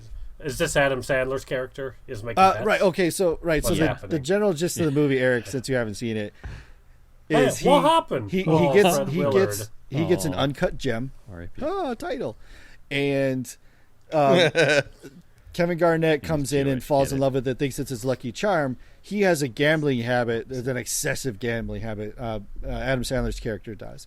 So he basically trades. Is he the Michael Jordan of he gambling? basically Sorry, okay. trades around all of this property to try to pay off a gambling debt that he lost. He dupes Kevin Garnett into giving him a bunch of collateral, which he then flips around to make on this giant game at the end. But he has this girlfriend that he sends to Philadelphia or whatever, or no, sends to the Mohegan Sun while he's in Philadelphia. Lays this insane prop bet that's gonna like basically wash all of his debts and make him totally clean and good. And Okay. like I said, Is the plot's this 15 minutes. opal That's it. worth What's that? anything? Or is it garbage? No, Yeah, no, this the is gem opal is worth the it? gem is legitimately worth, worth a ton. millions The of gem. dollars. Yeah. Okay. Yeah. Okay. Yeah, it's so that was interesting. Just the process that they used to like set up the whole how this they show these guys digging in a mine and he smuggles it out. Like he finds it and he smuggles it out, and then it shows up stuffed in like a salmon or something from a fishmonger. Yeah. Oh yeah, that's right. Yeah, So he essentially legally Oh, imports this wow. gem, and then is trying to hawk I it don't know, off. Eric. You might want to watch it. You might like it. I don't know. It's I'm just imagining the scene from Jurassic Park where they pull the amber out. With the It was bug in exactly that moment when they found the opal, Yeah. though. Yes. That was Yeah. the almost like it felt almost frame for frame the same thing. The two guys digging, and then they find it, and they say something in some language that you don't understand, and then it goes into the opal. The camera moves into it, and then that turns into your means of getting you to New Yeah. York. so he prison So while it it's was the kind of opal. exactly and, that. Yeah. yeah. That whole thing was super weird Yeah, too. it's a bit It's much. like it goes in opal and it turns into like mid to late '90s like Windows screensaver psychedelic universe. space oil Yeah. painting stuff. Yeah, they were trying to show off some new Yeah. technology for animate for computer graphics or Yeah. something. I think these guys I feel like they're always trying to make like the conversation or the French Connection. That's like always the movie they're trying to make, with the way that the camera moves and those long zoom ins or long zoom outs, and it's just like, oh, it takes forever. They use a lot of those 70s film, camera Yeah. moves and stuff like that. But the characters very rarely have meaningful relationships that you care about. They're always very, very flawed and Yeah. very kind of just a real mess. And so it makes you I don't think that you have to care about characters in a movie. I really don't. I don't think that anybody has to be likable, but there's very rarely anyone in their movies that you're like, oh, I could see myself in his shoes. Like, Yeah, nope. they're don't far no reaching entry point. Yeah, exactly. characterizations. It does have some clever little items in it. The ending surprised me. I did not see that coming. So shocker, it's got a little twist ending on it that they set up super early, which was interesting. But Yeah. there's some of the stuff too where it almost felt like is this a little racist to like the Jewish religion? Yeah. Like, is this a little racist? Like, are they crossing a line here a couple times? And Felt It's like it. stereotype Yeah. after stereotype. yeah, so it's like it's a little line crossy. It's worth. I would say it may not be great, but it's worth a watch just to add to your lexicon of perspective, because it's one of those where I think when I initially saw it, I made the stupid cliche comment about wanting to get half my price back because I only use half the seat, just because it moves so fast. And like I said, there's like the double dialogue on top that you have to pay attention, or you're just going to get washed out. And if you get washed out, you're gone. Like, checked out, look at the watch, like you're going to go. So, But see, that's where Yeah, I sorry. was. It was just too much yelling. Like, Yeah. the Yeah. on top of stuff was just so. It stressed me. well, out. and that's where That's for not me, it felt authentic because I've been in New York City and I've seen that. Like, I've seen that interaction of stuff. So for me, that it was like, oh, this is definitely somebody who lives in New York City, has been in New York City, and has had this and has observed this interaction, because this feels super authentic. Not saying that for an hour and a half it wasn't annoying as hell, because it was. Yeah. And it's real hard It was. to grab the key dialogue and ignore all the ancillary nonsense, even though I know there's some like foreshadowing type stuff in the ancillary. It's gone because you're trying to key in on that main dialogue, which is driving the whole story forward. And stuff is You gotta dig for them gold nuggets. Yeah. All right, those opal Yeah. nuggets. So it's Yeah. like I said, it's worth watching just They to were add to your hard to find. lexicon of things you've seen for perspective. But Yeah, dig through those Lucky Charms to find the ones you need to follow. Find that rainbow. Horseshoes. Get these horseshoes out of the way. Yeah. It was just. Yeah, I guess. Go I guess my main thing is, it felt like they were concentrated way too more on like the style and the aesthetic of it than the characters. Yeah, in absolutely. the story. and it was This is insurmountable. A24, right? Yep. Yeah. Yeah. Which, I mean, generally, like, a lot of their stuff. I think it's almost, well, it's a sort of Tarantino-y sort of thing where I don't think they spend a ton of money. I think that they film the movie relatively quickly. Don't use very like prime locations, so they can kind of do what they want, and just here they go. These guys have another movie they want to make, so get a decent star and then surround them with good actors. I think that was kind of the thing with that, but I just couldn't get past the yelling and stopped it after about 45 minutes and didn't watch the rest of it until the next day. Kind of pulled a Bumblebee on it because I was just like, I thought you were about to say I turned it off and didn't finish it. Like, you don't know the ending? You don't know how it ends? I like Bumblebee. Not like Bumblebee. Bumblebee, the reason I finished that is because I felt guilty because I wanted to be able to speak intelligently with you guys about it. But this one, I just thought, If we man, demand intelligence from you at any moment, it's talking about Bumblebee. it's definitely about. Yeah, wait. the Did you origin just story. say you wanted to be able to talk intelligently about the movie Bumblebee? Yeah, and we did last How is- week. Well, how it's is not It's a out serious yet, program, Brian. but yeah. We take our job seriously. Okay. I have notes upon notes upon notes. As we said, it's real thin on new movies right now. So it's a rough time. I feel like, Matt, you brought me back just so I can be like the jerk when we're talking about movies, because that's generally unless we're fawning over Tarantino and you and I talk about movies, that's generally my role. Well, you Oh, surprised me though, and I like it. Like I'm a huge Wes Anderson fan, and you don't care much for Mr. Anderson. Yeah, and I hid that from you for a while too. I want to Dude, be your Oh, this friend. is funny because we started working together in 2013, and we were like when you edit, when you you get to know someone really well. I mean, we spent hours and hours and hours and hours just sitting there talking, and it wasn't that long ago where he told me, and I think it might have been via text, which made it even worse.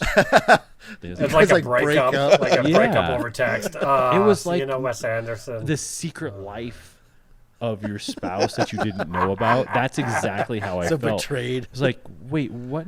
Because I think How much because did you talk about Wes Anderson to him? How much did you praise him? apparently enough. Heaps. It's definitely a lot. Or I might Yeah. have been so far up my own, you know what, to not realize that maybe he wasn't reciprocating my thoughts. But the thing is, we've done enough together that had a little bit of that Wes Anderson influence, or The Graduate or whatever. For me, I always wanted to use Helvetica, and it was just very dedicated to a font. And it just there's enough things where I just assumed. It's like saying I just always assumed that you liked it when I used a lot of tongue, but you never said anything. And it was like that, and suddenly my mind was blown. I felt like my life had turned upside down because you didn't like Wes Anderson. It really legitimately hurt me. What? I snore? Yeah. What do you mean I snore? Yeah. I get you. I had to recover from it. Yeah. Yeah, I remember it felt pretty significant. I was like, I was. think I just hurt Matt's feelings. Yeah. A little Like, bit. our relationships Yeah. gonna It was just- have a new dimension. It was just I look don't they even didn't know know. you Yeah. anymore. Yeah.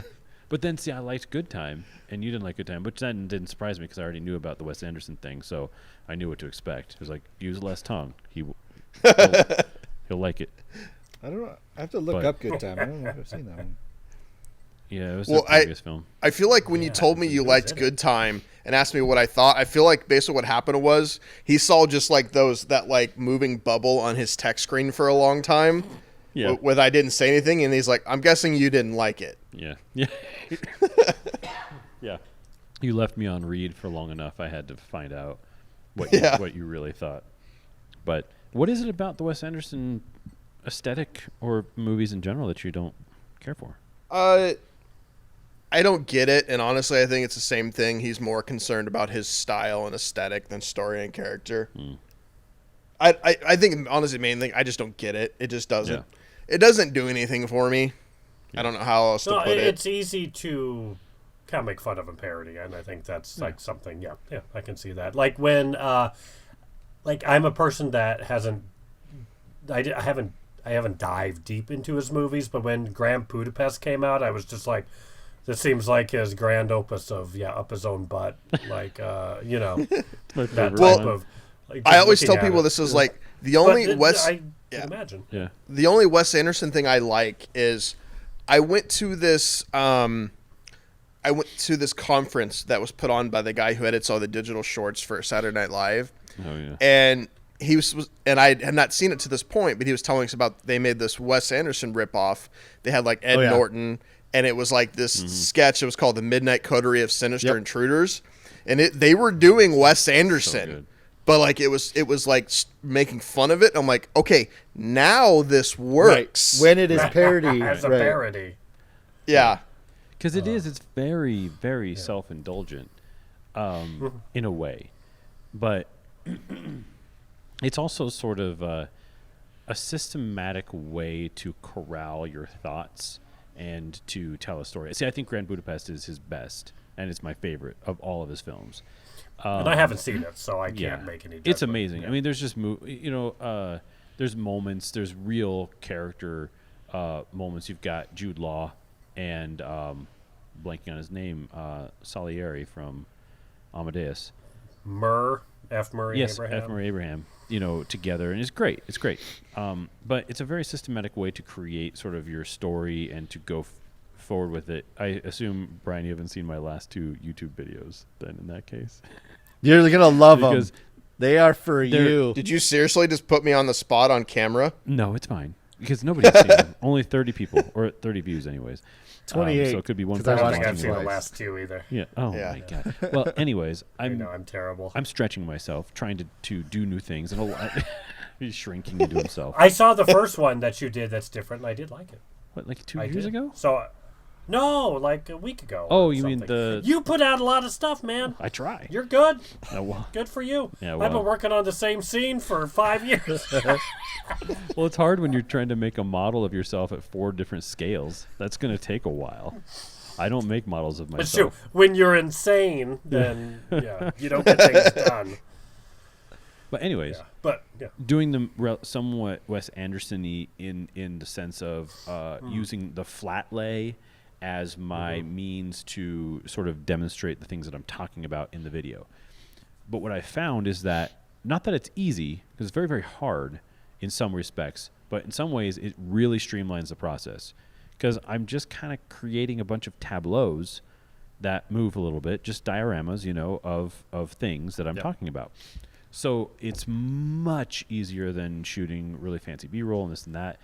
But I like it a lot more because I feel like it's more concise and more story-driven, more driven by the dialogue and by the script that I write, which I do. I write scripts for these videos. So I kind of get it now. But that said, I watched Life Aquatic the other night and wasn't holding up for this fanboy for some reason. I don't know why. I think Grand Budapest is just that much better than all the rest. And suddenly there's cracks. Yeah, I know. Well, I don't like it's it. one of I his. don't like the cracks. Because the thing about Grand Budapest and his work is that there are now checklists of things when you watch his movies. Like, there's going to be a scene which is It's like a drinking game. It's perfectly symmetrical with an even number of people on both sides, and then you're going to have diagonal. So, like, Grand Budapest was his checklist, move personified. like, Yeah. Yeah, the trailer Right. showed that. The trailer's like, here it is. If you like this, then this is right, and it's orgasm not bad. of I mean, this the thing. stuff that he does, The It's orgasm. just endless but money it shot. is Yeah. it's like it's a certain type of humor. The Wes Andergasm. yeah. No. The Wes Wes Anderson. Wes Andergasm. Yeah, it's a certain type of humor that if it just doesn't ring, it's never going to. Yeah, Right. I mean, Yeah, absolutely. I actually have an explanation because I get asked this enough because it's the same with me with music. If it doesn't with movies, this is going to get real weird and funky for a minute. That's weird. So Matt, had an edit orgasm. start. I'm Put going to lay down your a bass. Boom. start editing now. If it doesn't like involuntarily like with music, and it's the same with movies, if it doesn't like involuntarily make me want to move or like get into the rhythm of it, it just doesn't do it for me. It's gotta do that thing to me. This is gonna sound again. Edit this part out. Nope. We're gonna make it louder. And it's the Put same this with at the front. movies, and Wes Anderson just doesn't do it for me. It doesn't grab me. Yeah. I don't know how else to say it, if that Well, makes sense at all. Yeah. And, no, it and makes perfect two, sense. where I think what we're talking about him, like Rushmore. I enjoyed Rushmore, but that's a very early spot. He doesn't have where he's arrived to with Grand Budapest. Like, you go, he has a voice, his Artur voice. It's defined. It's so defined that people can parody it, and you know in an instant what it is. It's like Michael Bay. We talk about him. I make fun of him.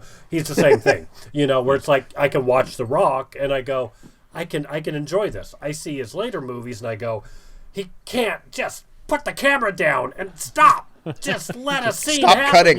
cutting. Stop cutting and stop having the camera move. Just lock it on. Just lock it down. For a second. They're talking about ordering a sandwich. I don't need a 360.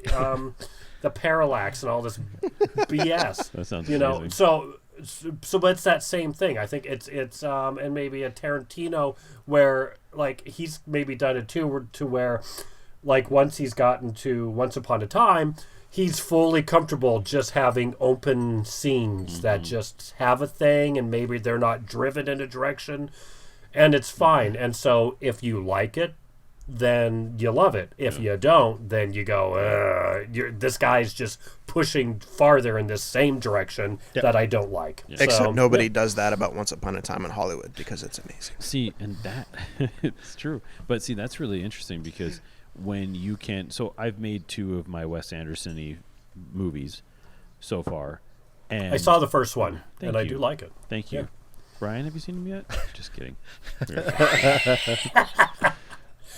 I'm Pulls up already my ready phone, to pulls up try something YouTube. new.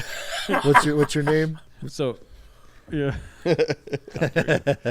You, no, not that one. YouTube. Okay, YouTube. there we go.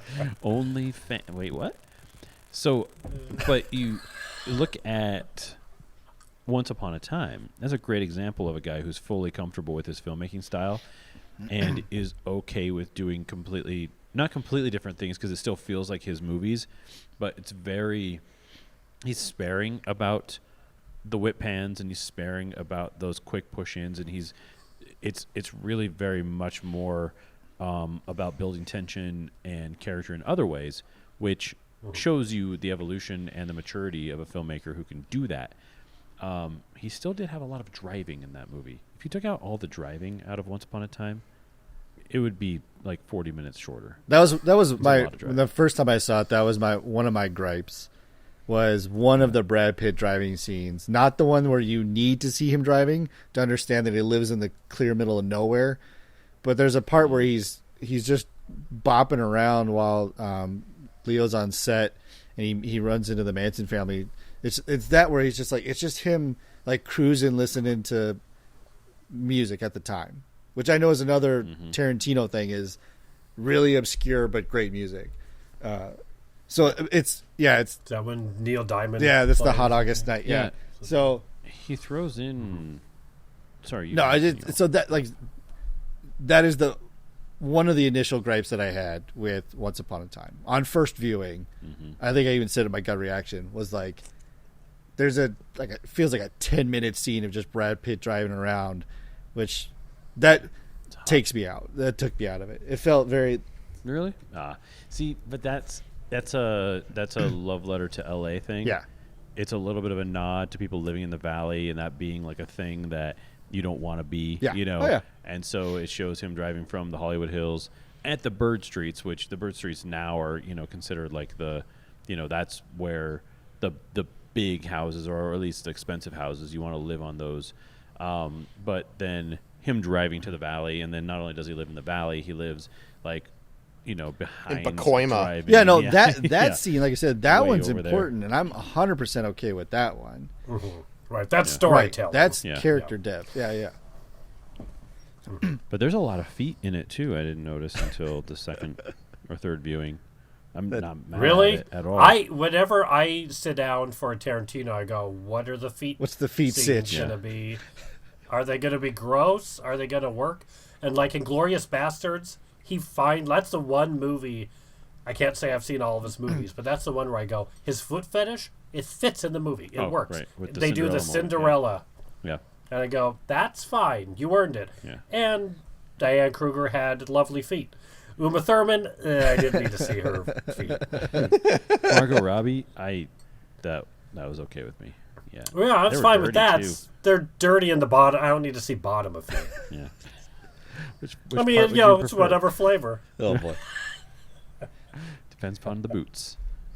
Do you think like when they're on set and they're getting ready to shoot those, and he goes, "Okay, we're gonna do the foot insert," and everyone grumbles. He's like, "Oh, shut up! Yeah. Just I like over it. feet. Yeah. Yeah. Well, Bob Richards. You guys all know I like feet. You took the job." Yeah.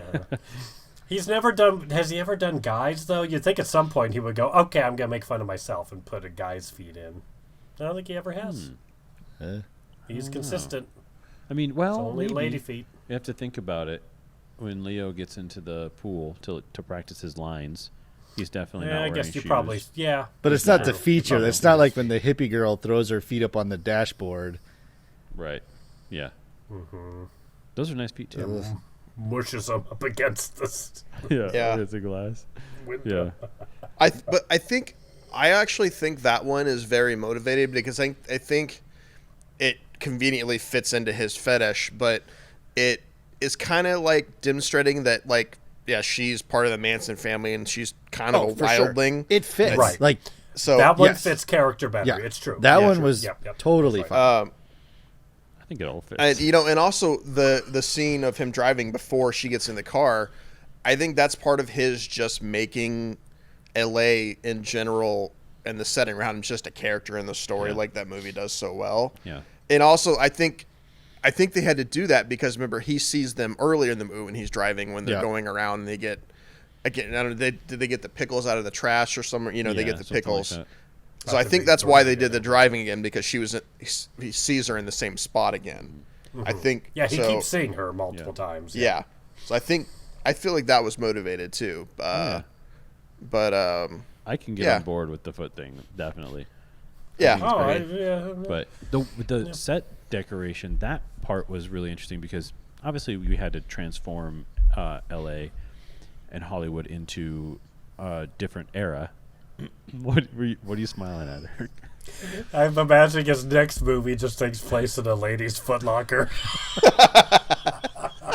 It's just 2.5 hours of. Is it just crying Married out. with Children, the movie? Al Bundy. and he just like keeps having a cameo where he's just peering out. He's like the guy stalking in the back room. He's just like, He is the what size does the she foot need? stalker. She's a 6.5. Let me get it. I'd watch that. And how they Tarantino it is the daughter that was played by Christina Applegate. Just at the end, she just kills everyone in the Foot Locker. That's the Tarantino part of it. There's a mall shooting. And it's her Oh my fault. god. Oh, this could happen. Write it. There we go. You got to Yeah. put Nick Cage in there. Was he like the creepy store manager? Yeah, Ooh. yeah, that's actually perfect. Good. Or maybe the guy who's shopping for his girlfriend. Something Mall like that. security, mall Yeah. cop. Yeah. Yeah. Yeah. I like Your him as a girlfriend, mall but you're cop. buying Yeah, that's size what I was 6 thinking. in children.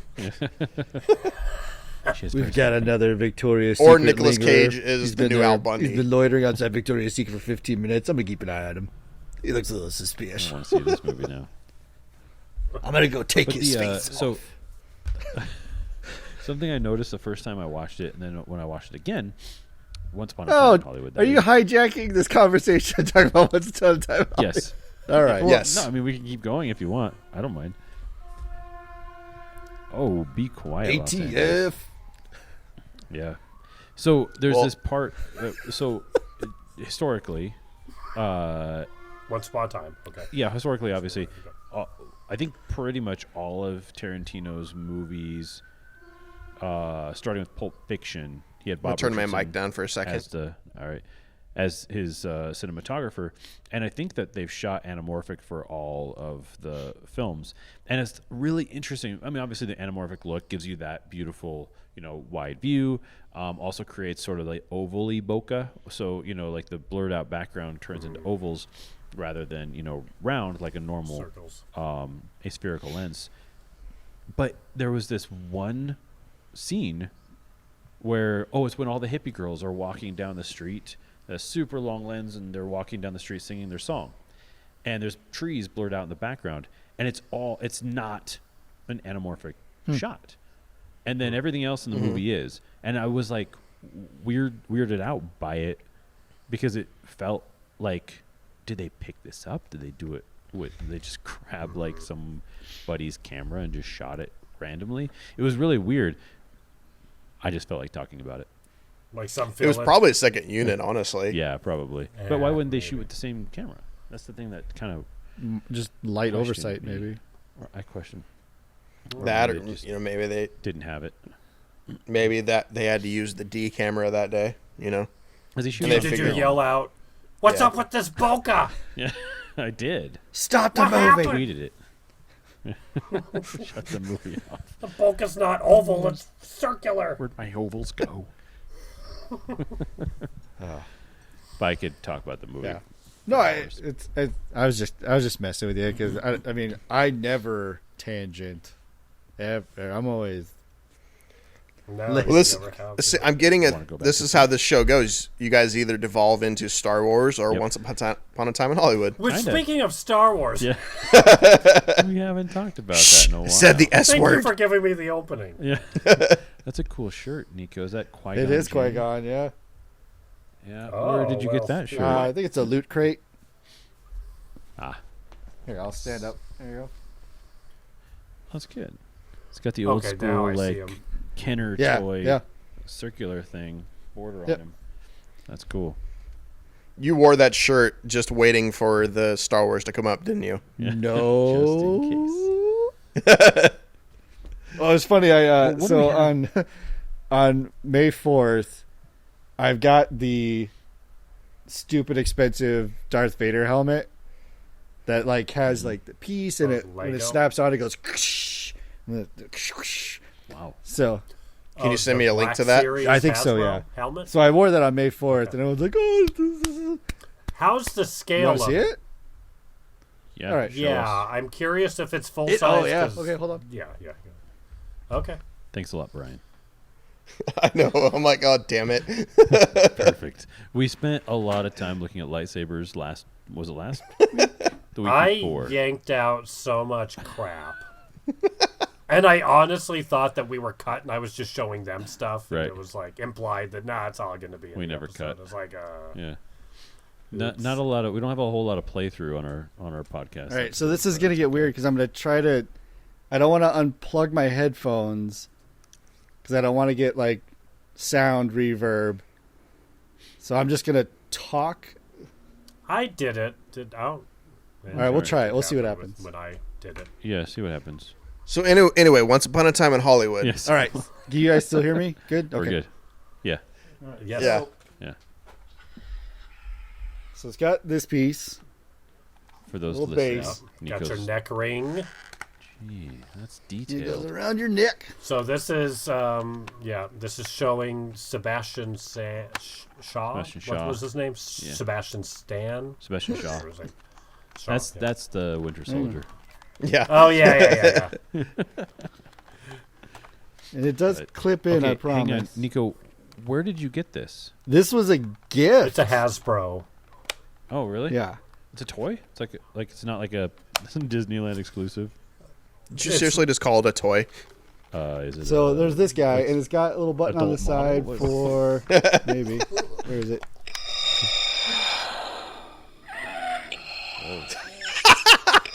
Oh, it's got sick. It's got his dying. And then when you, So it only plays that if you've got just the collar on it. well, then so this is where And I'm then going to it does disappear because I'm going harmonica to put as it well. on.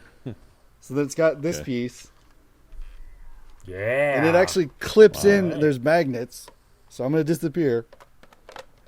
Okay.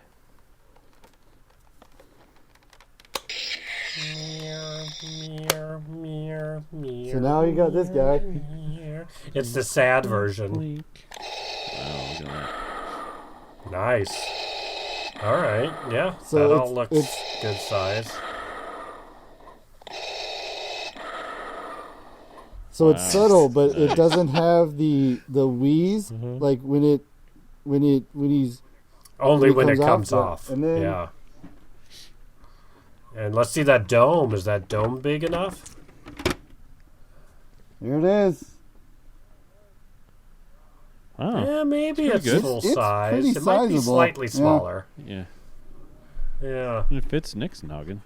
I think it's a little smaller than the screen size, but yeah, Yeah. it's pretty good. It's nice. Yeah. And then it's got. No, I this. mean those two things are You take it off. lovely. Yeah. Is this the Black Series? Yeah. Yep. It's what the Kylo I got for the comedy things. So It's the same line. That's cool. They have a Boba Fett that just came out. Oh, really? Wow. That's supposed to be 1-to-1 because they did a Stormtrooper and that was not 1-to-1. Yeah. So that's the problem. They do these things. They're like, they're almost full size, but not quite. And it's like, why are you bothering, Hasbro? Just do 1-to-1. So it's- Make it's- it how it's I mean, supposed it's- to be made. All of us nerds are 40 plus years old now, and we'll need spend it. the money. Just do it. Trust me. you We'll buy fit it. perfectly, guys. I don't look like Rick Moranis in Darth Spaceballs at all. No. So yeah, I wore that on May 4th, and I also had a Star Wars shirt on. And of course, everyone at the office was like, "Oh, yay, the nerdy kid wore the Star Wars." Did you go into the office or was No, it it a was, Zoom we meeting? used Microsoft Teams, but yeah, it was essentially a Zoom meeting. But then I That's funny. I took pictures of the Falcon at Galaxy's Edge, and I made that my custom background. So I was sitting in front of the Millennium Falcon. I went full nerd. Oh, just deep. Do you have a screenshot of this? That sounds amazing. I don't have a screen. I can't recreate it but I could. Yeah. I'll figure it out. I'll get you a screenshot. Please do. Oh, Nico, the other day I was going to send you guys. I don't know why I didn't, but I saw there's like a Lego, some fan site on Facebook, and they have like YouTube channel, One Brick at a Time or something. But a guy built a custom Millennium Falcon that's 6 feet long. Out of Legos? And it's crazy looking. Yeah. Wow. That guy doesn't have a wife. Yeah. Yeah, Anymore. exactly. He doesn't have anything. Yeah, anymore. Or money. That's nuts. Yeah, or Holy- money. I thought you were going to talk about the guy who did the 1/646,000th scale Millennium Falcon. It's just a gray stud. It's like, I got one of those. Nice. Yeah, right. Yeah, so I did that for That's Star Wars, crazy. and then I have from the Fallout video game series, they have a helmet too, and I wore that on. We have a departmental meeting, and I'm not going to say too much, but it's just, I'll put it this way: it's fun to mess with some of the people that I work with because they're not. I mean, Fallout is a very deep cut pop culture reference, but when they get it so wrong, it's funny. Like a girl I work with had a picture of it's the scene where they're looking out of one of the tunnels on the Star Destroyer out into space, and like the Falcons in the background, and the guy's like, "Oh, I love that Star Trek movie." Oh. Yeah. Like, no, you So, don't. You don't love Yeah, anything. I love. Yeah. What I beer love are to you mess with drinking, people a Eric? little bit. It's Victory. I ran out of the ones I like. This Oh. is a cloudy IPA. It's actually good. Cloud Walker. You had My the golden roommates- monkey before, right? Yeah. Yeah. Golden Monkey and the Sour Monkey, which Oh. A sour I'm not beer big guy. on sours, but it's nice. It's a little champagne-y, the Sour Monkey. Yeah. Light effervescent they're bubbles. Mm-hmm. But this one, yeah, maybe I'm just getting used to IPAs. But yeah, it's nice. No, I think an IPA has its place for sure. In the trash. That's the Belgian beer. That's where it's at. And my IPAs are the toilet. Wes Anderson of beer. Oh, Oh. that's I like oh. that. That's Well, you've pretty been good. listening to the last episode of the Smoking Hot Nerds. Last ever. We're gonna go find 'Cause my I'm Yoko done. now and break this thing up because that was uncalled for. IPA is the IPA of IPA, okay? So just get that That's, straight. Now you're just saying words. We used to have I Matt, are would like those Adam tears? Sandler now. right now you're just angry. Stop yelling. KG. KG. Hey, KG. Yeah, K- what are some? I KG. hear he has some good lines. Yeah, what are some of his one-liners? I don't know. It was just so loud. That's the thing. whole That time. they're He just in the yelled. moment. Yeah, there's some great lines, but trying to walk out and remember them, no way. But you, It's yeah, it's right. so much Yeah. dialogue on top of dialogue. I mean, he's got Yeah. the stupid one like, "That's how you win." Well, this is how I win. Like, okay. He's talking about betting and basketball and like, all right. And it's funny too. They coaxed The Weeknd to basically be a rapist. Yeah. Well, Yeah. he was just very coercive. I mean, like, are we talking like a court of law type Just of had way? a good pitch. Well, but it was also adolescent weekend, right? It was before he was too famous. Oh, So- that Oh doesn't yeah, because it was matter. 2012. I'm sorry, Your Honor. I wasn't famous then, so it's This is totally the part cool that we now. cut out of the show. Look, Your Honor. Yeah, I'm gonna cut it. I'm gonna cut out the show, the part right before you said Wes Anderson was IPA to now, Okay. and then we're gonna be back on track, just like that. You got to cut out the Star Wars bit too. Yeah, no, Yeah. you Oh, we leave leave that. that. Because Yeah. I'm moving on to Starship Troopers. No, Yeah. I think That's- so. I think it's been noted that I think Adam Sandler actually said this famously that if I don't win the Oscar, I'm going to make the worst movie ever made, or something along those lines. They're like, you got to talk And I yourself. was just didn't wondering, get like, what you nominated, guys did he? from a like, is that even at this point possible to actively make the worst movie ever made, or just in the process of think- trying to make it the Yeah. worst, it's not going to be terrible. Because you're still trying. Yeah, you can make the I- worst I- movie ever trying to make the best movie. That's definitely Yeah. possible. Sure. It's like Trapped in the Closet. You know, it's like Trapped in the Closet, the first one is hilarious. And then he gets in on the joke and decides, oh, I'm going to do it again. But this time I'm going to make it funny purposefully. And you're like, no, I've never seen that movie. it doesn't work. Oh, yeah, watch Trapped in the Closet. Is it a movie or is it a little mini series? I don't know. I don't know. You guys seen this? Adam The R. Sandler? Kelly? No, this is the R. Oh, you're talking about Kelly his like musical infamous anthology thing? Trapped in the Closet. Yeah, his operatic, his hip opera, No. as he called it. No. Oh, Hip-opera? yes. Oh, yeah. Go watch the first Trapped in the Closet. Go watch it.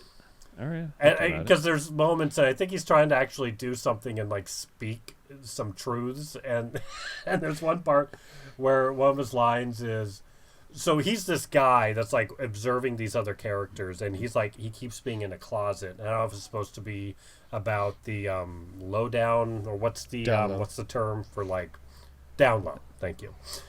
I don't know if that's related, but anyways, he's in the closet the whole time watching people, and there's some part where there's this woman named Bridget, and her boyfriend is a man of small stature. He's a little person, and it's just Bridget and the midget, and he just keeps hitting these two words over and over in this little number, and you're just like, oh boy.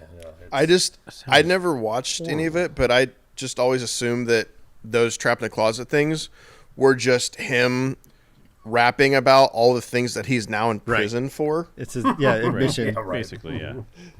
Exhibit A. And I want you to pee all over me. Is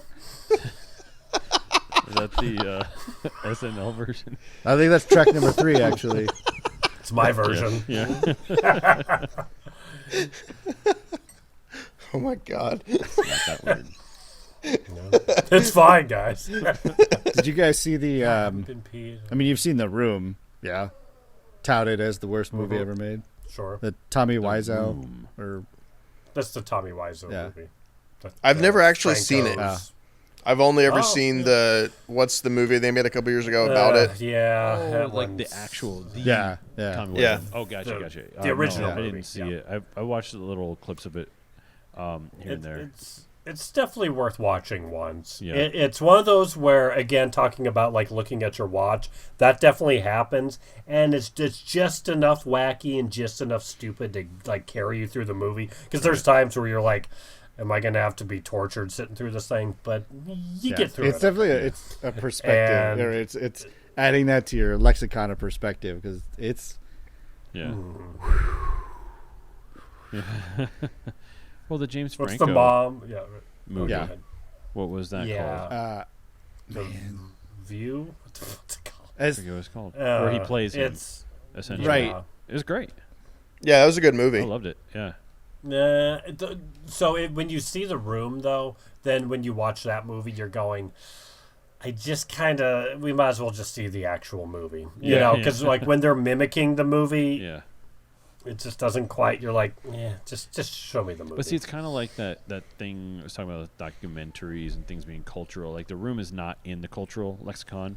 So watching the adaptation of this guy's life makes sense because I don't know anything about his life. I've never seen The Room. So I'm going to enjoy that and then not watch The Room because I've already been told that it's terrible, so I don't need to watch it.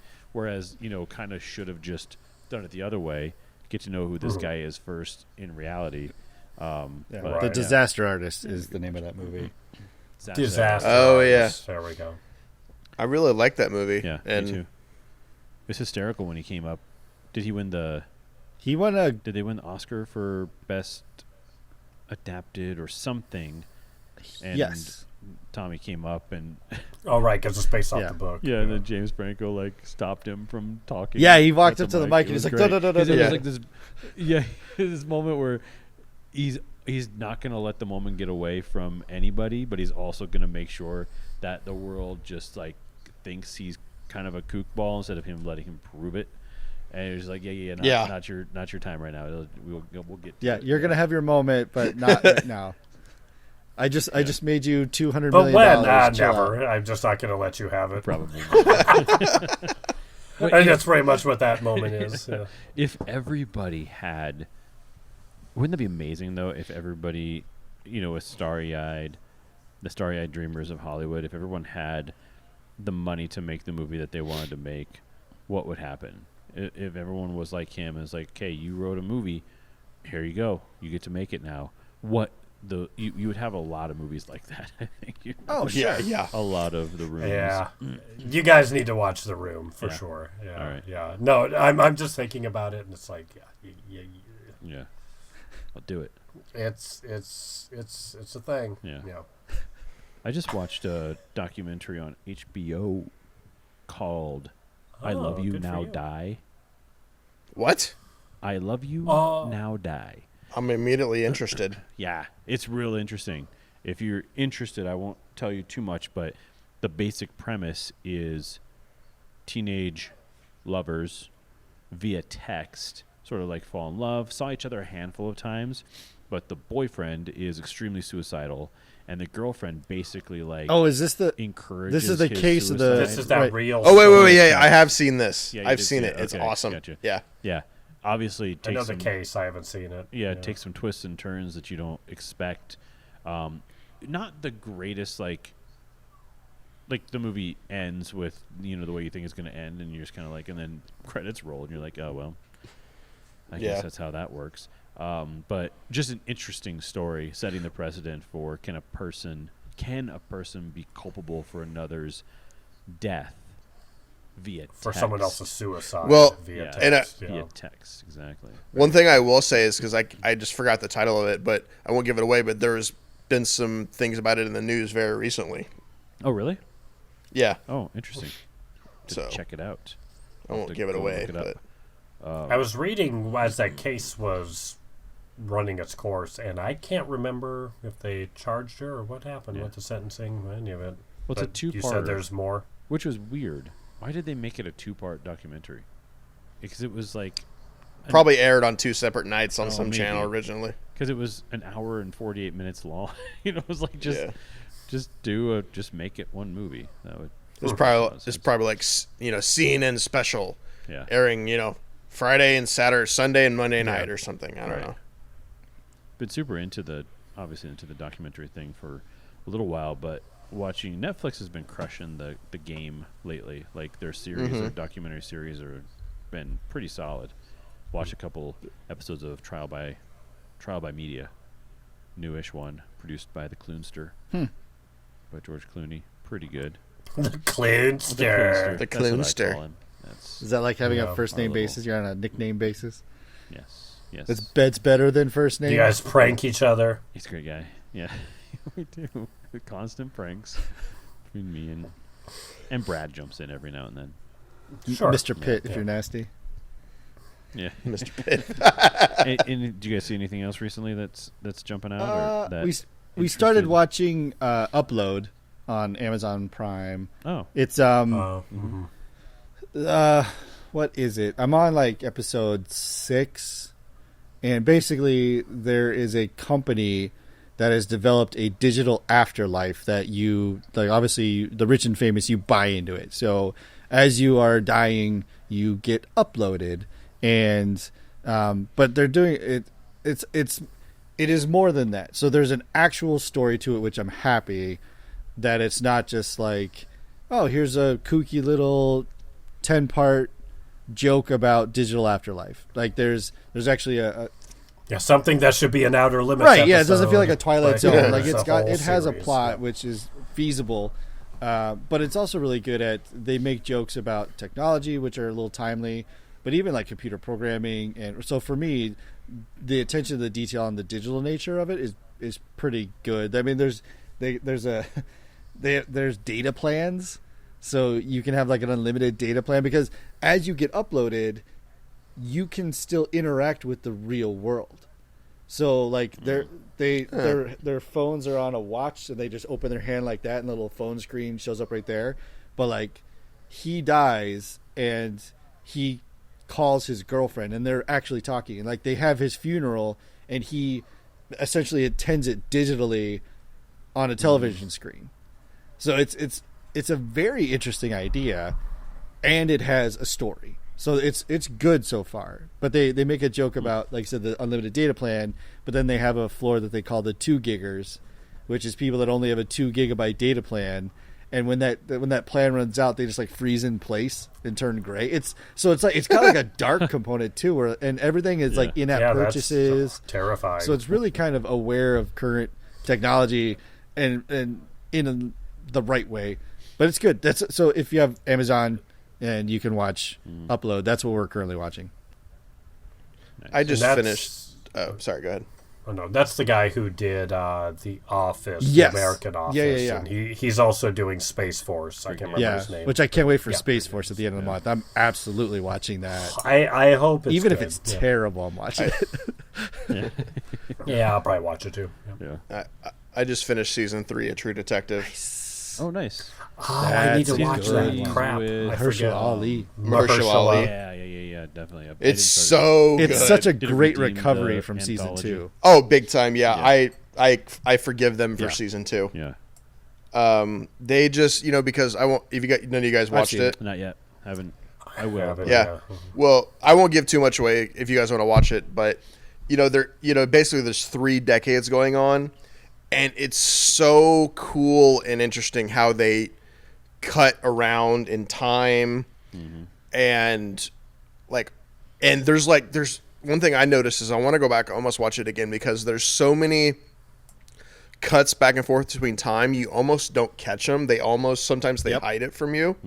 But they just, it was almost like it's psychological thriller, but there was almost like a supernatural element to this one.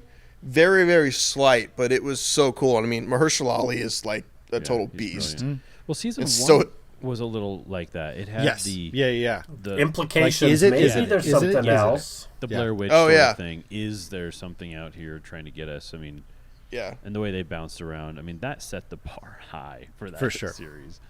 Yeah. Well, it's definitely one of those things where they went, we have an amazing idea. We executed it about as perfectly as you could. Yeah. Oh, we're renewed. Yeah. What do we do now? Yeah. It's like the first season they went out and hired probably 2 of the best actors alive Yeah. Yeah. to do it. And to work together the way Right. that Yeah. they did was Yeah. so good. Yeah. And we were kind of in the middle of the McConaughey-Sance. Nice. Well done. You know, well done. of his- Golf class. Yeah. Reconnaissance. That was the center of it, and really the Harrelson songs. Nope, too, it in only a works way. I mean, once. It was just like Can't force it. the Woody songs. Yeah. The Harrelsons? No, you can't do that either. Hey, Oh, Harrelson. yeah. Yes. I would like 2 good work, Harvey Woody regulars. Harrelson. with some Harrel sauce. But what was I saying? Oh, you watched The Night Of though? Yes. Yeah. You guys watched that? I never finished it. I don't know why. I just never did. Yeah, I need get to back in finish it. there. Yeah. Speaking of Riz Ahmed, whew, so good. And Turturro. Yeah. Interesting point about that. I didn't know this. I was listening to a podcast with Riz Ahmed on it, and he said that they shot the pilot for The Night Of shortly before Gandolfini died. He actually played the Turturro character in the pilot. Oh, wow. Oh yeah, I And- remember reading that. Yeah, and it got tossed around, and this was before he passed away. It kept on getting tossed around, and they just didn't want to do it, and then he died, and I think that it was like 3-ish years between shooting the pilot and them saying, all right, let's do the show, and then of course had to Shoot the whole recast thing. it, but I guess the writer actually wrote it with Turturro in mind, not necessarily for Oh, wow. him, but as he was writing, the voice was Turturro's sort of voice, sort of the Barton Fink version of him, or Miller's Crossing sort of thing. And so they were just like, well, should we just see if he's available? And there it was, and it was magic. Great show. Man, Torturo, what an underrated actor. Yeah, I know. Oh my god. Yeah. Yeah. Well, sure, now he's yeah. directing theater and stuff. He's doing the thing Oh, that's yeah. everyone wants to do. Yeah, it's pretty cool. Well, now's He's a the true time to artist get in now. the theater during a pandemic. Right. The pandemic. And then I finished Hunters on Amazon. Nice. Oh, okay. Yeah. Oh watch that. god, what a great show. Yeah. All right. Cool. I'll get on there. Nico, did you see it? Yeah, no, we talked about this the first time okay. he was on, and you were like 3 Yeah. episodes in. Yeah. And I was like, just wait. Like, you have no idea what you're in for. Yeah. Yeah, it's so like talk about there's some violence, but it's fun, there's heart. It kind of does a Tarantino thing a little bit where it does some off the wall things and apologizes for Yep. none of it Yeah. whatsoever. Yeah. Love that. Yeah. Gonna have Watch to it. check it out. Yeah. Yeah, Definitely. that's good stuff. Yeah. I managed to get now. So all I had subscription wise for a while was just Netflix. That was it. Just Netflix, because there was so much to watch and there's so much to do, and I was so busy. It's all I needed. But then Disney Plus offered Verizon users free, year Right. for it. So I signed up for that just for The Mandalorian because there's not a whole lot else I want to watch all the time on there. Well, and then the Jordan documentary comes out on ESPN. So if you bundle ESPN with with Disney that's Plus, randomly bundled, it's cheaper. yeah. So I went ahead and just did that. And then you guys wanted to watch Bumblebee, and the only place you can get it for free is on Hulu. Well, that's the full bundle. So now I got the Hulu, ESPN Plus, and Disney Plus bundle.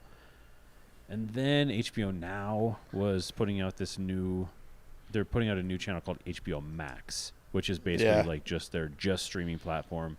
And they're doing buy a year, get it for like $90. So did that. And so now it's just like, now there's just too much content to choose from at the moment. I have a funny HBO Max story. Well, they announced today that the Snyder cut of the Justice League is going to be on HBO Max. And this girl I'm Facebook friends with, she's like one of those people that like loves everything Snyder's done, like all the Batmans with Batfleck and Supermans and everything. Mm. And I just commented because she, like, of course, shared it. And I just commented. All I said was, "It's still gonna suck." You're gonna be happy you can finally watch this garbage. Yeah. Right. Yeah. And man, you would have thought I got into a gun debate on Facebook. Oh man, I bet with everybody. Oh yeah, people just went after me. Yeah. She actually private messaged me and like, oh no. Oh yeah, and like you got the PM, nice. Yeah, and really lit it up. Because she always talks about like she loved that horrible Harley Quinn movie that came out a few months ago. Yeah. It oh my god. That's awesome. You would have thought I ran over these people's puppy. So, did he complete principal photography before jumping off the movie? I think so, but I think like I don't know if it had issues. I know the reason he left, but I don't know if it had issues on top of that. But did John that's Whedon why come in and do reshoots or anything like that? He did a lot of reshoots. Definitely did reshoots. Okay, That's why the whole mustache CGI Superman stuff happened. Yeah. So, but yeah, I don't know. Gotcha. I don't know if they just let Whedon do reshoots because he's like, well, if you guys want me to finish this movie, there's things I want to change, or if it had issues on top of that, I don't know. You want me to Whedon it up, then I'm going to need reshoots. So is this basically like start to finish a whole new cut by him and I assume his wife? That I don't know. I mean, I might watch it. I've never seen the original version of it. I started it. Yeah. And I can't remember if I was just like, oh, I can't do this, or if I was like, actually, I want to watch this instead, and never went back to it. Yeah. It's worth the watching for a few reasons, but the main reason is Gal Gadot. Like, that's the reason to watch the movie. Wonder Woman. A little bit of her in that. It's fantastic. Yeah, that's what kills me about the DC's movies. It's like when Wonder Woman came out, and I go, oh, so someone over there knows how to make a good superhero movie. Right. WTF. Yeah. I guess that's why I was like, it puts me in that same place as Star Wars, where so on God's green earth, you couldn't come up with anyone else to help recreate and reboot and bring back the heritage and the feel than J.J. Abrams. I was like, there was no one else. It was kind of like when they fired what's his name, or that duo who was doing the Solo movie. So they fire them off the Solo movie. They're looking for a new director, and they bring in Ron Howard, and I'm just like, there's no one else. Like, there's no one else. You literally couldn't find anybody else but Ron Howard. Like, right. Well, because it's people that will play ball. Yeah, and people absolutely. that are safe and people that can toe the line and kind of, I don't know if I want to say like, not that they don't have emotions, but like will just do the job and be the safe bet. Which was the problem that's with those why, guys. Right? Yeah, that's why Abrams got that job, because they go, okay, he's marketable. And is he making anything that people are jumping off of buildings loving? No, but he's going to play it safe. And it's going to get us the money, We're not going to have to. It's not going to be like a David Lynch or someone that's going to go. Yeah, that was low on us. risk Yeah. for them. I get it. Low risk, Yeah. high reward. I mean, Because again, it's studios and it's executives that have too much say and too much power, and so that's all you're going to get. And the thing with Star Wars is, I don't know if it's Kathleen Kennedy directly, but they're the ones that keep saying is like, we want young filmmakers that are fresh and have new ideas, Right? and they fire them every time. Yeah. They freak out when it's something different. They And go, you only get like that lightning in a bottle when you get like I can't think of his name now. He's doing the Mandalorian now. Did Iron Man? Favreau? Favreau. So yeah, I was legitimately gonna call him John Lithgow, which is not the right. Nope, not the person. same thing. Yeah. Not Trinity from Dexter. Right. When you've got John Favreau, you've got lightning in a bottle because you've got someone who has true indie sensibilities, and is like, and has also proven that he can proven blow it up to a big box office, and thing. who's proven he can do it his way and blow it up. So you kind of got the best of both worlds. You got this no-nonsense guy who's going to do it his way no matter what, or he wouldn't be on the project. But he's also going to give the freedom to the people under him to get crazy, get nerdy, do what they want to do. So that's just like the perfect storm. Well, and again, that's why that series and these series are working better because the stakes are lower. They're way lower. The Mandalorian kind of came in with a little bit higher stakes. That was a which launch unfortunate title, for yeah. them, and luckily it paid off. But yeah, that's why TV right now is really good for Star Wars. Getting back to movies, I mean, just Taika Waititi maybe has a project for reels. I don't know if Rian Johnson, he was going to have a trilogy. I feel like they pulled the plug on every trilogy, which is a good idea. Yeah. The last thing they need to do is say, we're going to make 3 of something. Right. Hope the first one's good. Would you guys at all be shocked if the Taika Waititi film gets canned or they fire him off of it? I don't know. I mean, he's directed a couple. I wouldn't be blown away, Mandalorian, but right? I would be a little more That's true. surprised. I would be surprised. But I I mean, wouldn't be I think he, especially getting the recognition he got for Jojo Rabbit, and the money he's made Marvel. I think he's as long as they're not asking him to work outside of his bounds, I think we're fine. But if if they asked him to make like a Princess Leia movie, no. But yeah, if the tone doesn't match up, but they know. I mean, his tone is so proven now. They go, oh, he can have a ton of heart with a ton of wackiness. But see, I feel like if somebody were to make a Princess Leia movie, it's almost Greta Gerwig. It's don't you dare say anyone else. Could do. Yeah. I'll call Selena It's right now. It's almost like right. You wouldn't. I didn't expect Ragnarok to be what it was. I just didn't. Yeah. You know, it was a surprisingly funny movie with heart and great characters and I would be surprised if they canned him from a movie that was out of his or that was in his bounds. If it was out of his bounds, I could see how they'd be like, "Well, this is we're getting a tone that we're not really looking for here." But if it's something in his realm, like if he's doing like the Boba Fett movie, I'm in. I'm absolutely watching. Yeah, Yeah. That's the thing, though. It's like they I guarantee they picked him again. Well, yeah, you're right. He has the Thor success and made a lot of money, which when you really cut through all the red tape and paperwork, it's the same money's all going to Disney because they own everybody. Yeah, exactly. You know, so it's under the same roof eventually. So that's true. He has the Thor success.